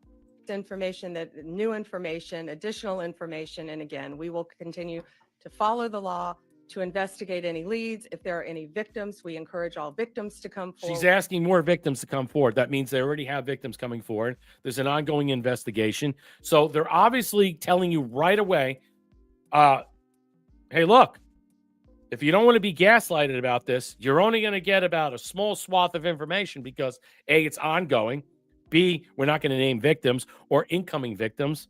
C, whatever we have right now at the moment that connects to national security or foreign entities or foreign state actors, that's going to be deleted. So what are we going to get? What was this all about? What was this all about? Let's listen to the rest. And we will continue to provide maximum transparency under the law. Okay. So she wants to follow the law. President Trump says we follow the law. That's the law. This is the law that's written in 4405 in HR bill. They have to follow the law. They can't in any way do this. So what does it happen? Do we have a secondary or tertiary vote on a redact? So the stuff comes out on the 19th and it's pretty much redacted. Okay. And so what does the House do? What do we do? Do we go and say, we need a redaction vote, Marshall? You think that's going to happen? I mean, they're all in now. No, I don't think so. Well, you know what? They may just do that because this is how they like to operate. But either way, whether they do or whether they don't vote for a redaction, do all that shit. Either way, what we're seeing, in my opinion, is a controlled demolition of the whole Congress, the whole setup up there with Congress. I mean, this is what it feels like. A controlled demolition. No. One Thunder says the laws were written for them. No, the laws were written by them, not for them. They were written by them to protect them. That's it. I understand moves, counter moves, but the point is, Darla, I'll give to the cookie. I think what pisses me off the most is President Trump is making record-breaking. Yes, I've been. It's taking. And it's taking away. Yes. This whole Epstein, all those broads outside the house, multiple times, MTG, man. I don't care if they were raped or they were sexually trafficked. I don't believe their story. I know they took money. I know Gloria Allred's law firm daughter got them settlements, and they're all coming trying to extort President Trump, trying to get more money. That's why this whole thing was a setup. It was also to hurt President Trump going into the midterms. So fuck all those people. Good. I'm glad. Fuck every single one of those broads. I don't care if you were trafficked or not, raped, this or that. You deserve what you get because you're showing who you are. You're a fucking whore for money. And you're sitting out there attacking President Trump for what? What did he do to you? He's releasing this stuff and you're bitching and moaning about it. You're saying, well, he shut down the government. He didn't shut down the government. Chuck Schumer shut down the government. Oh, well, he did this. No, he didn't do that. Again, Democrat talking points to hurt and undercut MAGA, America First, the divide and conquer us. Fuck all those broads. I don't care about any one of them. I don't care if they were raped 12 days from Sunday because they're standing there lying because they got paid and you know it. And you know what? They want more money. That's all they want. This is all grievance entrepreneurship. That's all it's about. And you know what? I don't really care. What I'm saying is right now, look, it's very harsh to hear what I'm saying. And I know I'm a very critical person, and I can be very, It's true, though. They are fucking I have whores. no I tact. mean, I they get it. signed up, man. They signed up for this. They signed up for it willingly, knowing full well they're going to exploit themselves and use their exploitation to what? As a grievance entrepreneur to get more money, just like the influencers on X. So I really don't have I don't have shame saying this. I don't feel bad for them in any way. Anything to stall Trump, lawsuits, impeachments, absolutely. There you go, Thea. All right, moving on. Shocking elected Democrats tell the military to ignore Trump's. We're going to talk about this. Is this sedition? Is this sedition? Let's play this. So what it is that this is quite certain. A group of Democrat lawmakers have released a video calling for the members of the U.S. intelligence community and military to ignore President Trump's orders. These are elected officials. One of them is a former CIA operative that's now a senator in the military. In the law of these in the video, the lawmakers claim to have concerns about Trump's administration and military actions on Venezuela. Why are they so concerned about Venezuela? Because it's a CIA operation. Did you know back in October that Venezuela uncovered a CIA plot? MiamiHerald.com has that. Actually, Roger Stone put that out. I was going to do it, but I don't have enough time. Uncovered that plot, and that was back in like October. A false flag to take that down to blame on President Trump. This is why Trump is working with Maduro. They're talking. There's conversations going on. Behind the scenes, there are operations that are happening that you have no idea about. So listen to this about the drug boats. I'm Senator Alyssa Slotkin. Senator Mark Kelly. Representative Chris Deluzio. Congresswoman Maggie Goodlander. Representative Chrissy Houlihan. Congressman Jason Crow. I was a captain in the United States Navy. These are all Democrats. Former Navy. Former paratrooper and Army Ranger. Former intelligence officer. Former Air Force. We want to speak directly to members of the military. The intelligence community. Who take risks each day to keep Americans safe. We know you are under enormous stress and pressure right now. Americans trust their military. But that trust is at risk. This administration is pitting our uniformed military and intelligence community professionals against American citizens. Like us. You all swore an oath. to protect and defend this Constitution. Right now, the threats to our Constitution aren't just coming from abroad, but from right here at home. Down. Our laws are clear. You can refuse illegal orders. There you go. You can refuse illegal orders. You must refuse illegal orders. No, you can't. No one has to carry out orders that violate the law or our Constitution. We know this is hard, and that it's a You cannot refuse illegal orders because whose perspective is that they're illegal? He's not asking them to go out and do X, Y, and Z that are not justified by the code of military law. And John, he's saying what? What are they saying? They're saying violate their oath, get themselves in trouble, get their friends in trouble, make this a big deal. So what? We can bring this up in the Senate. Listen to the rest of this. difficult time to be a public servant. But whether you're serving in the CIA, The Army, or Navy, the Air Force, your vigilance is critical. and know that we have your back. Because now, more than ever, The American people need you. We need you to stand up for our laws, our Constitution, and who we are as Americans. Don't give up. Don't give up. Don't give up. Don't give up the He's not asking to what? Firebomb the country, drop a nuke. He's not asking you to commit and kill atrocities like happened in Gaza. These people are committing sedition. They are representatives of the United States government, senators and congressmen, and they're talking this matter. They know what they're saying. They think they have immunity. They don't have immunity. This is embarrassing. This is exactly why we need to bring down the House of Usher. This whole thing is garbage. Everybody that sits in the House and the Senate is garbage. To hear this nonsense, and then you want to go through some wedge issue on X and attack MAGA or America First to say, we don't want intervention politics. We don't want this. We don't want that. Do you understand what's happening? They're trying to convince you what President Trump is doing is illegal. He has no authority to do it. He's the president of the United States. If he wanted to go into Venezuela, he said he could ask Congress to do it. He doesn't need to because we're already at war. We have been in 48 national emergencies since 1979. Just in the last 4 years, we got like 8. In the last decade, we got like 10. In the last, 20 years since 9/11, we got about 30. Why don't you tell me which national emergency that we're not going to talk about? The Patriot Act, 9/11, that's still ongoing. You know what that does in some way. I don't see anybody removing the 702s and all these other things, the 203, all these different things that they're supposed to do. They're not doing that. They're just telling you, hey, if you're in the military, you need to stand up to President Trump. No, you don't do that, because you will be removed, court-martialed, all right, because you're listening to what? Traitors themselves, Marshall. What a disgrace. Oh, wait. Oh, man. What I just mentioned earlier about this is a deconstruction, it's a controlled demolition, and that these people are, the video shows that it reeks of desperation. And it shows what I said earlier, that it's all being dismantled and they don't know what to do. Right. So they're telling the military to stand down. Yeah, we're not in Venezuela per se. We just have an armada, a contingency group out there, a blockade, just like what's going on we had in the Cuban Missile Crisis. We don't know what's happening inside and outside that country. We know one thing: the Miami Herald and the Independent have reported multiple incursions by the CIA. President Trump said he authorized the CIA not even a month ago to go in there. But this is before President Trump authorized that.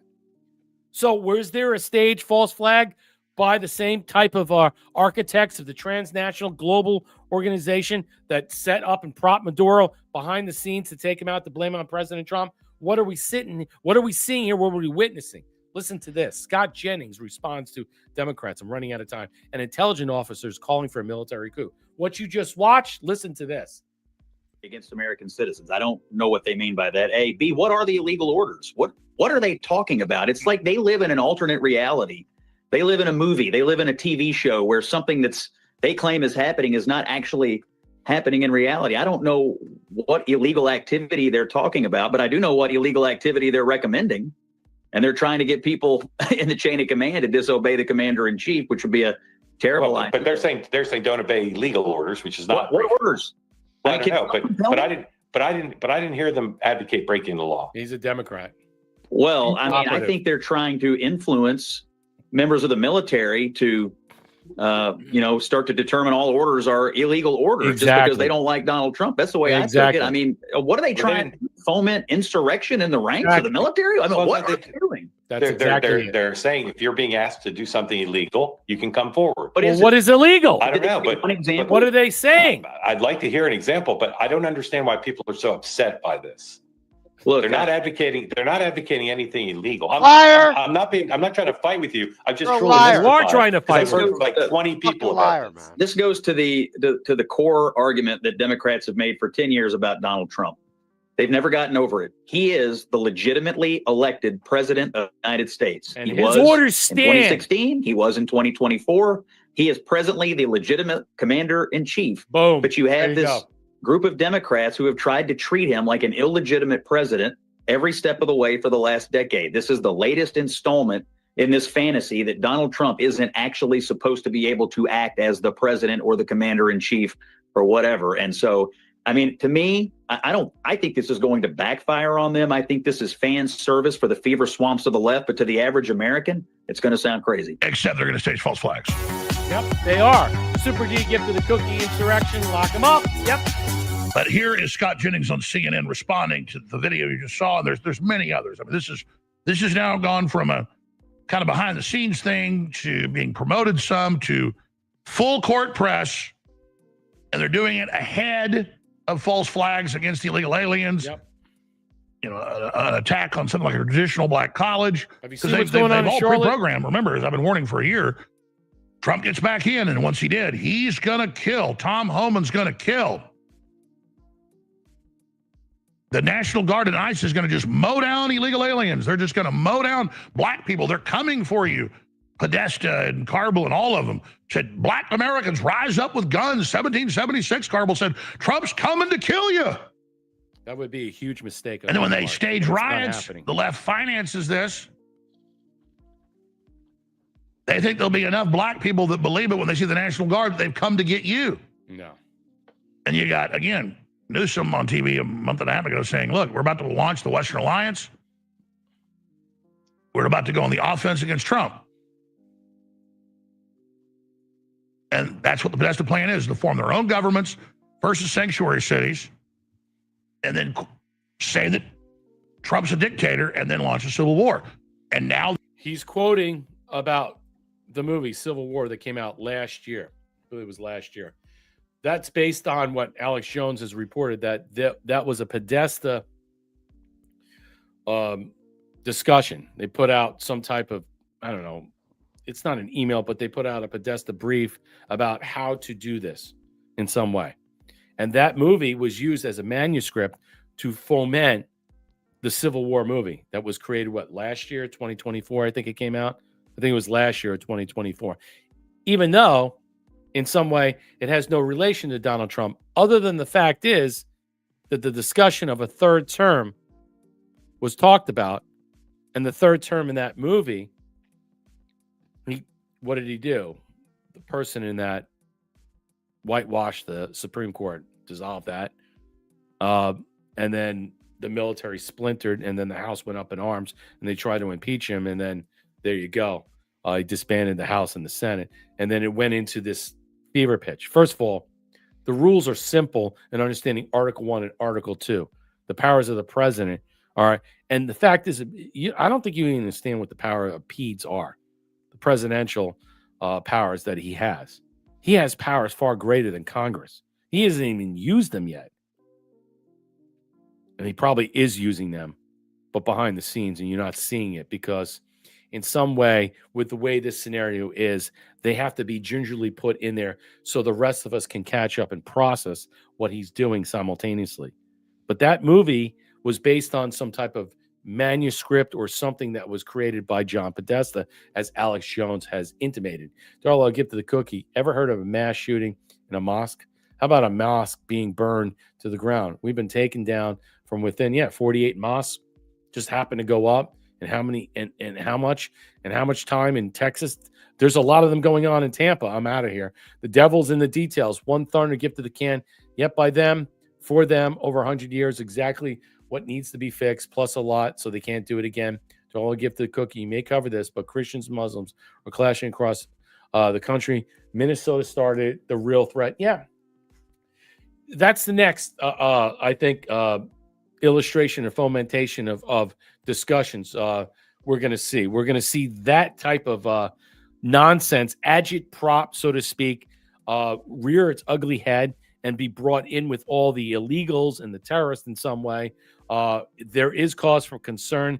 We don't know who's buying up all these LLCs, Marshall, but it's something very striking. Yeah, the whole Muslim thing in the United States is just like in Europe. Yeah. It's manufactured. It's not just happening on its own. Right. All these NGOs are behind all this stuff. And then when you start to look behind the curtain on who's enabling it, where's the money coming from? A lot of the money is actually coming from us because it goes through pipelines and then it comes back. And here we go. They're building a mosque in your backyard. But he uses them as a broom, as I've said before, another country over in another part of the world. This whole thing has got to be cleaned up, Brett. They are opening mosques up all over Florida, too. Look, one thing I've always felt, what Alex Jones is correct, that the scenario or the synopsis of the Civil War will happen. I've always believed that we're already in a de facto civil war inside this country. We're in a de facto civil war with Mexico and South America and stuff. And I think that it will escalate. Will it be quelled fast? Yeah. I think it can be. I think that President Trump's already ahead of the curve of this, but we're going to have it and we're going to see it. We're going to see some things that are going to get really nutty and hairy. As you really break down Epstein and everything, all the walls come crashing down. That's when all the rats start to scatter and they start eating everything and they start attacking everything. So you'll start to see it. This is what Pam Bondi put out. I didn't even know this. Canadian snowboarder turned drug kingpin. I know who this is. Ryan Wedding ordered a hit on a witness to testify. And then so they're calling him like the next Pablo Escobar, Olympian turned alleged drug kingpin, ordered hit in federal witness by publishing pics of him online before he was gunned down at a restaurant, Pam Bondi revealed. Ryan Wedding, 44, who competed for Canada as a snowboarder in 2002, allegedly shared photographs of a witness who was due to testify against him on now a deleted website, The Dirty News. This is extraordinary. I saw the whole thing. I'm not going to get into this too much, but again, news that's outside the the peripheral, because you're not hearing this, because Epstein is basically cock blocking everything with the micro penis. The witness was shot dead in a restaurant at Medellin, Colombia. What a shocker, on January 31st. So that actually, let's just say, that plays into the Pablo Escobar. According to the feds, the Department of Justice charged Wedding with 2 additional counts of the witness tampering and intimidation. Wedding, who was listed as one of the FBI's 10 most wanted fugitives, is also accused of being one of the world's biggest drug kingpins. There was 8 people arrested in Canada, lawyers. He controls one of the most prolific and violent drug trafficking organizations in the world. Wow. Ryan Wedding in 2024. Pretty big stuff. Rewarded capture, $15 million from $10 million on Wednesday by the State Department. They went into it pretty big. I would suggest you go look this up if you think that nothing is happening. So if you think nothing is happening from the Justice Department and Pam Bondi and Kash Patel, well, then I say that you're really not looking at things purposely. They have blinders on, peaky blinders. They are being controlled to do their job, but not focus on the things that are like Epstein. Not focused on this. Because there's another level that goes into this. Is bigger than the Justice Department, bigger than the FBI, believe it or not. I think bigger. I think it's interesting that he was a snowboarder, Well, smuggling tons of cocaine. Yeah. I mean, you are a snowboarder and you're smuggling cocaine. Okay. All right. All right. Let's go get into what Trump was saying today. All right. So let's get into H-1B visas, which another wedge issue a lot of us have a problem with. I'm going to fast track this right now. I just have too many articles. That's my problem with me. I just read too much shit, and I just go on and on and on. I'm like, it's too much. Open. We want you to do that, and we want those people to teach our people how to make computer chips and how to make other things. You can't come in, and I'm explaining, you can't come in, open up a massive computer chip factory for billions and billions of dollars like is being done in Arizona and think you're going to hire people off an unemployment line to run it. They're going to have to bring thousands of people with them, and I'm going to welcome those people. Now, I love my conservative friends. I love MAGA, but this is MAGA. And those people are going to teach our people how to make computer chips. And in a short period of time, our people are going to be doing great. And those people can go home where they probably always want to be. You know, when people are born someplace, they tend to want to go, and we have the greatest country in the world, but they want to go. And what do you think about that, Marshall? He was at the U.S. Saudi investment today. I have a lot of articles on that. He's going to take a lot of flack. There's a lot of people that are against H-1B visas. Bannon, you name it. Many people. That's why Vivek is losing in Ohio. He's probably getting a primary out. I don't know. I know there's a problem right now with H-1B Byron. He might have a problem. Are these people going to be set aside because of this stuff? Or is there a realistic understanding that people are just not really processing in some ways that this is a temporary situation for an ultimate outcome for a future destination? Well, the number one thing is bringing these. I mean, you've got what, trillions of dollars worth of companies that are moving into the United States next year. 30. That's huge. Okay. Now, when we talked about these the other night, you've got to prime the pump. I get that. That's basically what he's saying. Mm-hmm. The only thing, and I'll have to say it again, when I talked about it the other night, he needs to put out an olive branch to the American people and say, look, you can go to the website, you can apply. If you feel you've had the technical, qualifications, apply and we'll bring in. And then he also needs to open up an apprenticeship program that will bleed the American people into these companies. You can't just say, "Oh, we're just going to bring them over." I get it. Mm-hmm. Sometimes his messaging is a little. Well, we talked about the messaging of having an economic czar in some way to really break this down. Not Peter Navarro, not Steve Bannon, not any of these people. We want somebody that's media savvy that can explain it. Yeah, the guy from CNN is good, but I want somebody a little bit more different. Listen to this that he talks about. Pat Summerall, the great announcer, football. He was a great football player, became an even greater the voice of the NFL, and he was supposed to be a tough cookie, and I believe it 100%. Most powerful woman in the world.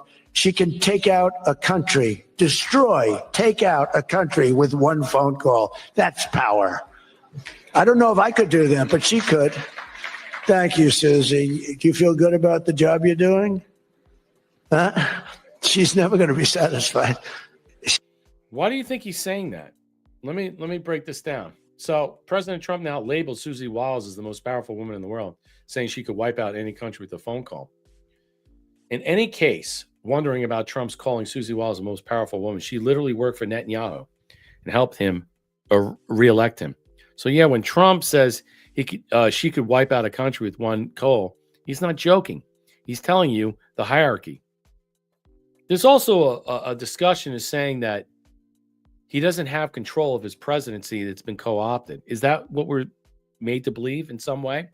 Or is he saying that this administration is so impactful and so powerful that nothing can break us apart? It's another thing to consider because a lot of people are looking at this and saying, we've been co-opted. Former China lobbyist Susie Wiles continues to reign in terror in Trump's White House. There's a lot of people. So she's getting a lot of flack from people saying that she's taken over Maha and Maha is crippling. RFK Jr. pushed back about this. He's not praising her. He's making her a target. How about that one? Calling someone the most powerful person in the world isn't a compliment. It's a spotlight that burns. It sets her up to take the fall for every hard decision and every failure. That is an excellent point. I always like to read these chats. Something to think about. What's your thoughts in the chat, ladies and gentlemen? Let's hear your thoughts. What is President Trump saying by putting Susie Wiles on blast out there? Susie worked for Bibi. Yeah, we just talked about that, McGrath. We're too stupid. We can learn the illegal can. Yeah, I understand that that's a negative connotation against Americans and stuff, but it doesn't necessarily mean it's not true because of what's going on in the last 10 years of our educational system. We don't have any infrastructure for manufacturing and other things. You can't just pull people off like President Trump is on the unemployment line to build missiles. It takes a technical savvy skill, and you have to have a certain skill set.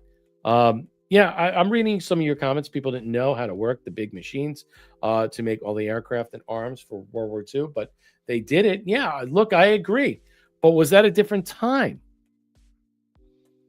Was that a different time? And we did have illegals back then, but they weren't as predominant as you think it is now. Darla, I'll get to the cookie. So do all predators have micro egg-shaped penises? Yeah, they might be. There's something off about all that per se.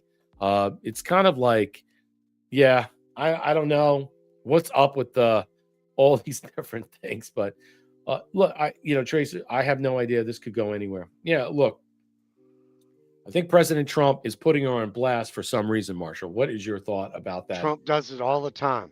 And what is he doing that for, Marshall? Let's go. He's bringing it out. He's doing he's doing probably more than two things, probably doing three or four. But two that I can identify is I hate to say the word, but he uses people or utilizes people for their expertise. But he can get things out of them, but at the same time, he knows they're pieces of shit and they're not really America first. And he can put them on the spotlight and bring them out at the same time. That's why she got nervous. That's why she got nervous. Yep. Because let's give it up. Wait a minute. I'm with Bibi. Wait a minute. That's it. All right, let's play this. So I'm going to get into Redfin, which is basically a real estate company that does observations and tracks mortgages and housing and stuff. And also, it's a real estate company, just kind of like Zillow and all these other. Mortgage rates are down despite the Fed. Scott Pacent says you got to work on this guy. Listen to this. Scott, you got to work on this guy. He's got some real mental problems. No, he's something wrong. He's talking about who? It's just the Fed chairman, Powell. I'd be honest. I'd love to fire his ass. He should be fired. Dude, this is hilarious. And he should, is spending $4 billion to build a little building. Yeah. I'm building a ballroom. It's actually that's gonna cost 3.2, but it a is tiny like fraction why of that, the and it's Fed, bigger I than thought the we're bringing whole down the thing Fed. put together. Why are they bringing down the? You got to work on him, Scott. recreating a federal The only thing building. So we can see blowing it on is the So we Fed. can see. Because the Fed, Take a look. the rates are too high, Scott. And if you don't get it fixed fast, I'm going to fire your ass, okay? Just called I out can't Scott tell you, Dissent. Scott, sir, don't fire him. Sir, please don't fire him. He's got 3 months to go. Don't fire him. I want to get him out, Scott. Please. He's the voice of reason. You're very lucky you have him. I'll tell you that. All right.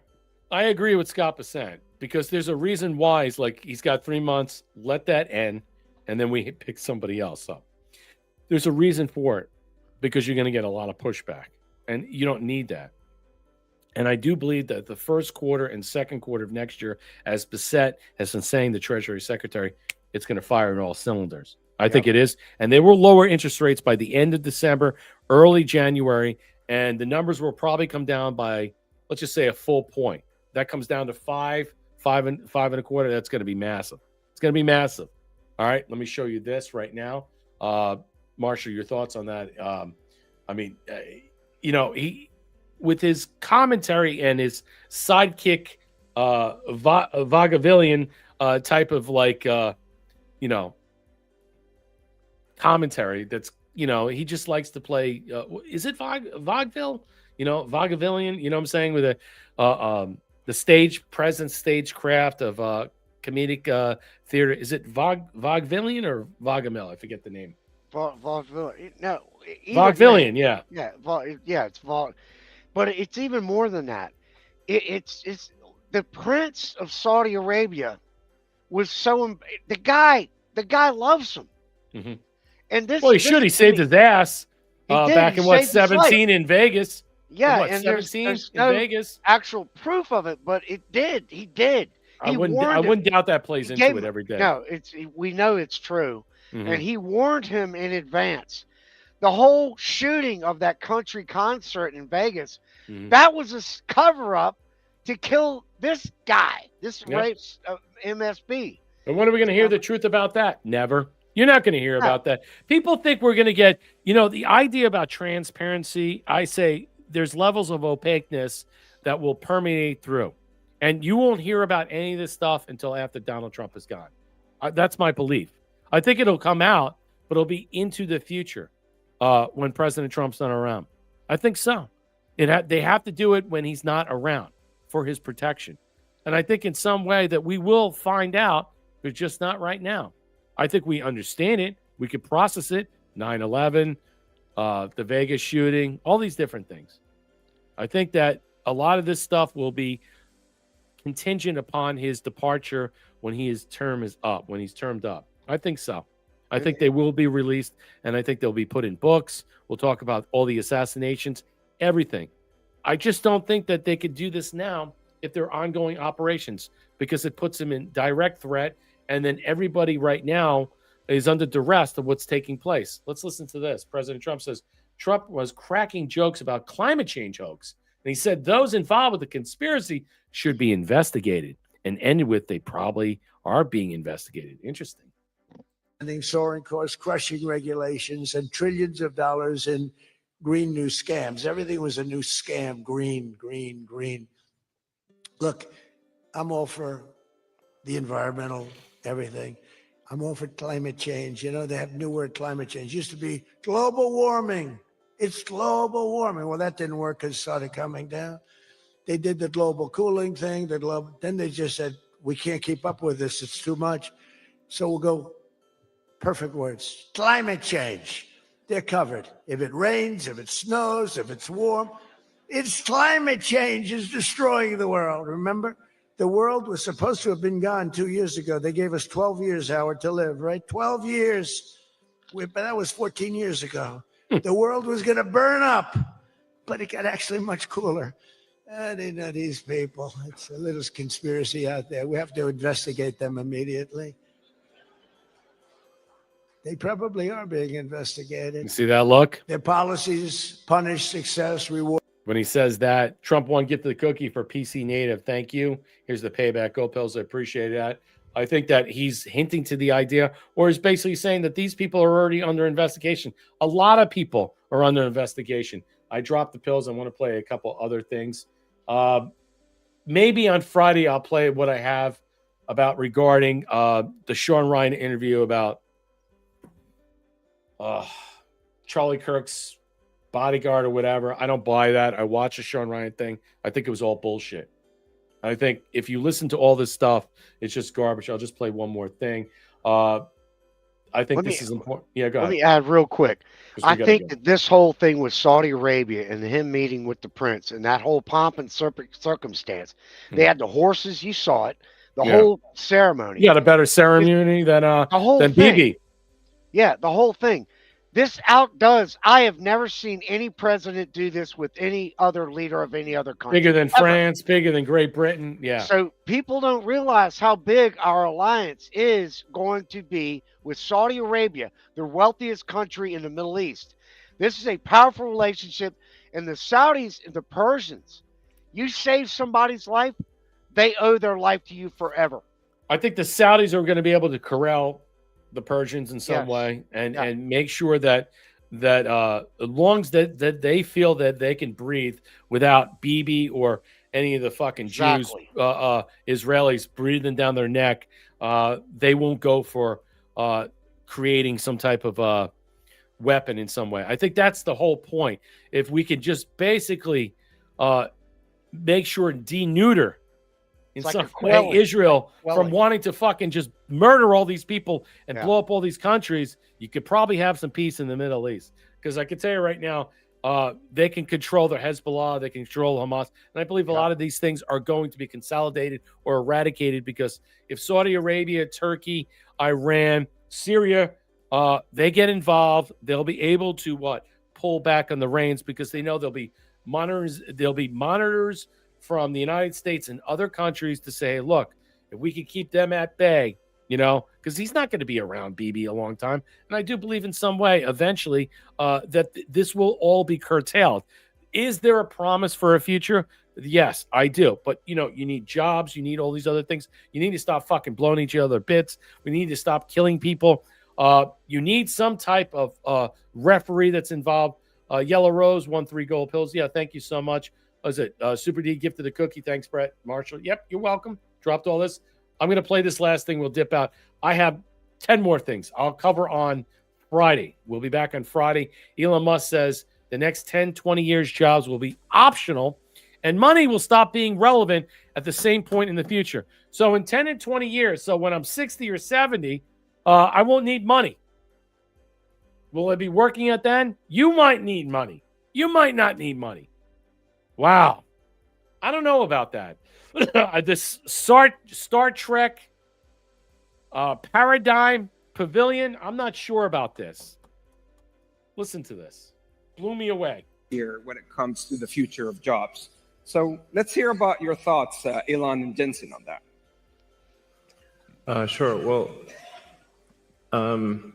say like in the long term, where will things end up? Long term, I don't know what long term is. Maybe it's 10, 20 years, something like that. For me, that's long term. My prediction is that work will be optional. Optional. So we'll take that. Yeah. I mean, it'll be like playing sports or a video game or something like that. If you want to work, in the same way, like you can go to the store and just buy some vegetables, or you could grow vegetables in your backyard. It's much harder to grow vegetables in your backyard, but some people still do it because they like growing vegetables. That will be what work is like, optional. And between now and then, there's actually a lot of work to get to that point. And I always recommend people read Ian Banks' culture books to get a sense for what a probable positive AI future is like. And interestingly, in those books, money doesn't exist. It's kind of interesting. And my guess is, if you go out long enough, assuming there's a continued improvement in AI and robotics, which this seems likely, the money will stop being relevant at some point in the future. Now there will still be constraints on power, like electricity and mass. The fundamental physics elements will still be constraints, but I think at some point currency becomes irrelevant. The key to understanding is I remember watching Richard Dolan in 2011 talking about a future where you could power homes with these little boxes that it just plugs in and then it heats and cools your homes. If we can get to a point, what he's suggesting is that you don't no longer have to work for energy. That is water, that is heating and cooling your homes, energy. You know, to cook, to clean, to power your homes, everything that is utilized for energy, then work would be what? It would be optional in some way. Hobby. See, we work for survival for these needs and necessities. Okay? We work basically for that. We work for what? Having a better home that can heat and cool and protect us during long winters and hot summers. We work long hours for the opportunity to be able to cook our food in areas that we can in some way. He talked about the idea of people want to grow their food, which we can. There was periods of time we had that back in the 50s, the 40s, the 60s, the 70s, and it changed. And I think in some way to go back to that mindset is a good thing. If it is optional to work and it's not necessary, where the basic elements are provided for you, whereas shelter, cooling and heating, where the opportunity to cook your own food, to buy groceries, or to grow your own food is necessary without utilizing and working exorbitant hours to get paid, to buy food, to ingest. It's a future that's going to be really extraordinary. I know that's kind of a pipe dream right now, but many people have talked about the idea, the hidden technological, let's just say, controls that are behind the scenes that he slowly puts out. He's almost like a ufologist in some way, like explaining these things that our future pretense, not portents, is based upon where we go, where it bends in some way, how malleable it is.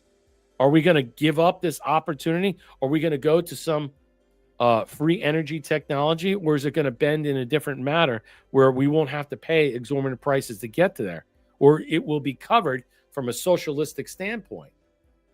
It's a shot in the dark to actually posit this theory in some way, but many people have talked about in 10 to 20 years that it won't be necessary for us to work for a sustainable income for the basic necessities.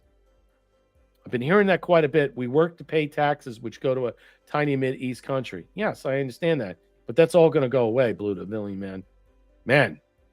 Wow, there's a lot of angry. Look, I'm not arguing that, but it's not all that, and it's not all going to be that way for much longer. So they can bring in stablecoin, which is nothing more than CBDC. I don't believe that's happening here. I know that that's talked about in Australia and Great Britain, UK. They have problems over there, but that's not our problem right now. All right, I'm focused on America. I don't know where this is going, what Elon Musk is talking about per se, but the possibility of sustainability, where we might not need to have to work in some way, just to what? Pay the bills, to heat and cool our homes so we can bathe, shower, cook, and eat, and just breathe in some way. And that's the ultimate sacrifice that we make on a daily basis, because the cost is so outrageous and that affects everybody, that in some way that he's dialed in, he sees that. I think that is something. It's not about the groceries per se. It's the distribution in between, the middlemen in between that are proffering off these things, whether it's beef, vegetables, where all these different things are coming from. It's the middlemen. It's just like the middlemen with the pharmaceutical companies. They're just taking off. If you can cut all these people out, eventually we can get to some scenario where we don't have to be this way.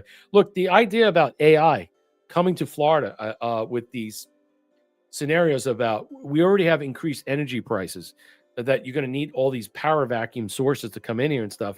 There are people that are running against Byron Donalds. They're like, we're not going to allow that, because I mean, you can't sustain $300-400 energy bills here in Florida.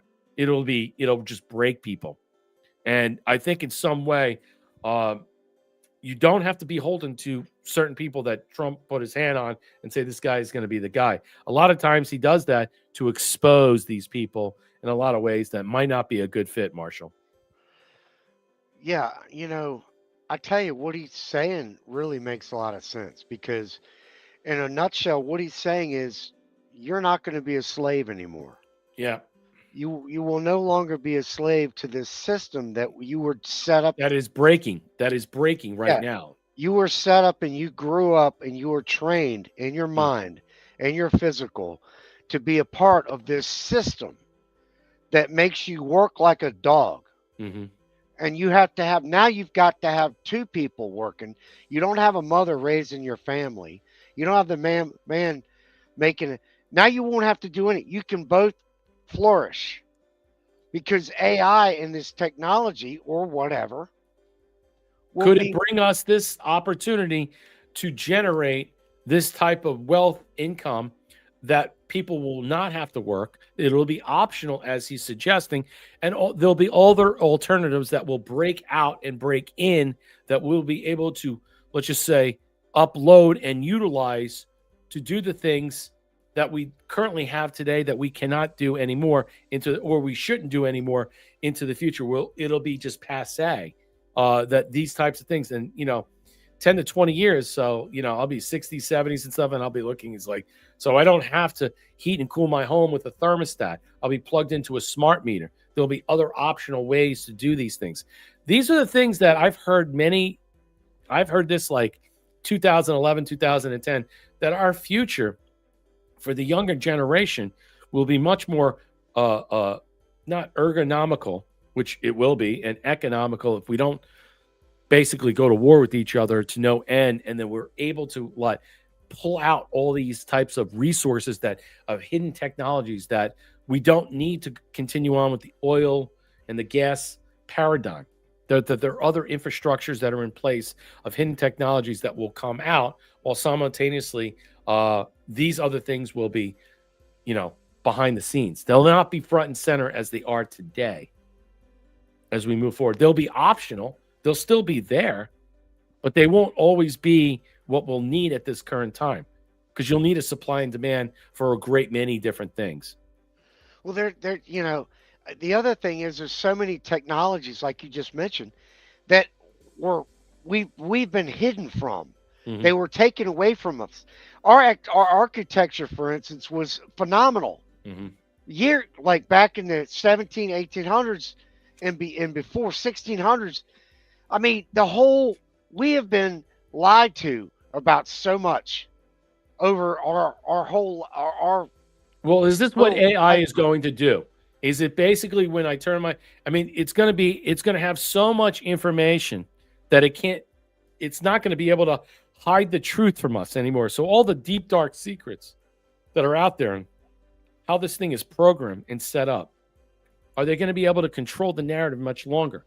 Or is it basically going to break through that they have no choice, that AI will be the optimum resource of information, that the hidden stories that are just kept from us, the truths, the untruths in some way, the conspiracy theories that are truths, all the dynamics that we go in and talk about, transparencies versus opaqueness, and all these other, let's just say, uncertain realities that even though that we can touch, taste, and feel, they're not certain until we can actually prove this paradigm or paradigms. I mean, I'm wondering about, just take the energy sector per se and what that's going to do. We understand that technology out there is far greater than we could possibly imagine, and that a certain group of people are using this technology to traverse the skies that aren't using oil and gas and solar. I mean, so clearly the breakthroughs of technology and engineering are far more expansive than we can possibly imagine. And what Elon Musk is saying is that there is a future where that technology is going to give way to seed for this. And so we won't have to, in some way, utilize money as subsistence to keep us alive, keep us cool, keep us warm, running water, be able to cook food, You know, I mean, a variety of different things. He didn't say it's like you're going to go to the grocery store and get free food. He said the opportunity to grow your own food, the option of having this. I'd like to see how this, I don't want to say feudalistic state, but I mean, I'd like to see how this, this scenario is set up. This Star Trek, generation is being coveted in some way. You know, they didn't use money, but they believed that their own acquiescence of making sure that they're the best human being they could be was their self-sufficiency. And that's what drove the reality of making things better. I mean, they had technology that made their life better, but, you know, that's a give and take. You know, I don't think we're there anytime soon. No way. But, you know, the idea that he floated that in some way really just piques my interest. What are they thinking in that period of time? And we are very on a seesaw. We could teeter in one way or another. And that's the way I look at it. I'm not necessarily sure that how proactive and positive he feels about the future will be, unless he knows that it's coming and he feels that we've already won this battle and it's unrelenting. I mean, I just feel like any moment we could break and we can go the opposite way, like Max Dog is saying. We could be stuck in CBDC, and the Congress has already shut that down, by the way. Senate and House already shut that down. So could they revisit it? I don't know. It's already been shut down. So I'm not worried about digital currency per se in that matter, where they can control all this stuff. There are other things that they're trying to do with the NDAA that are going to happen very soon. That's why you got to keep an eye on it. Mom tried when I was younger, busted her every time. Darrell, no maggots if you wash your rice well. Okay.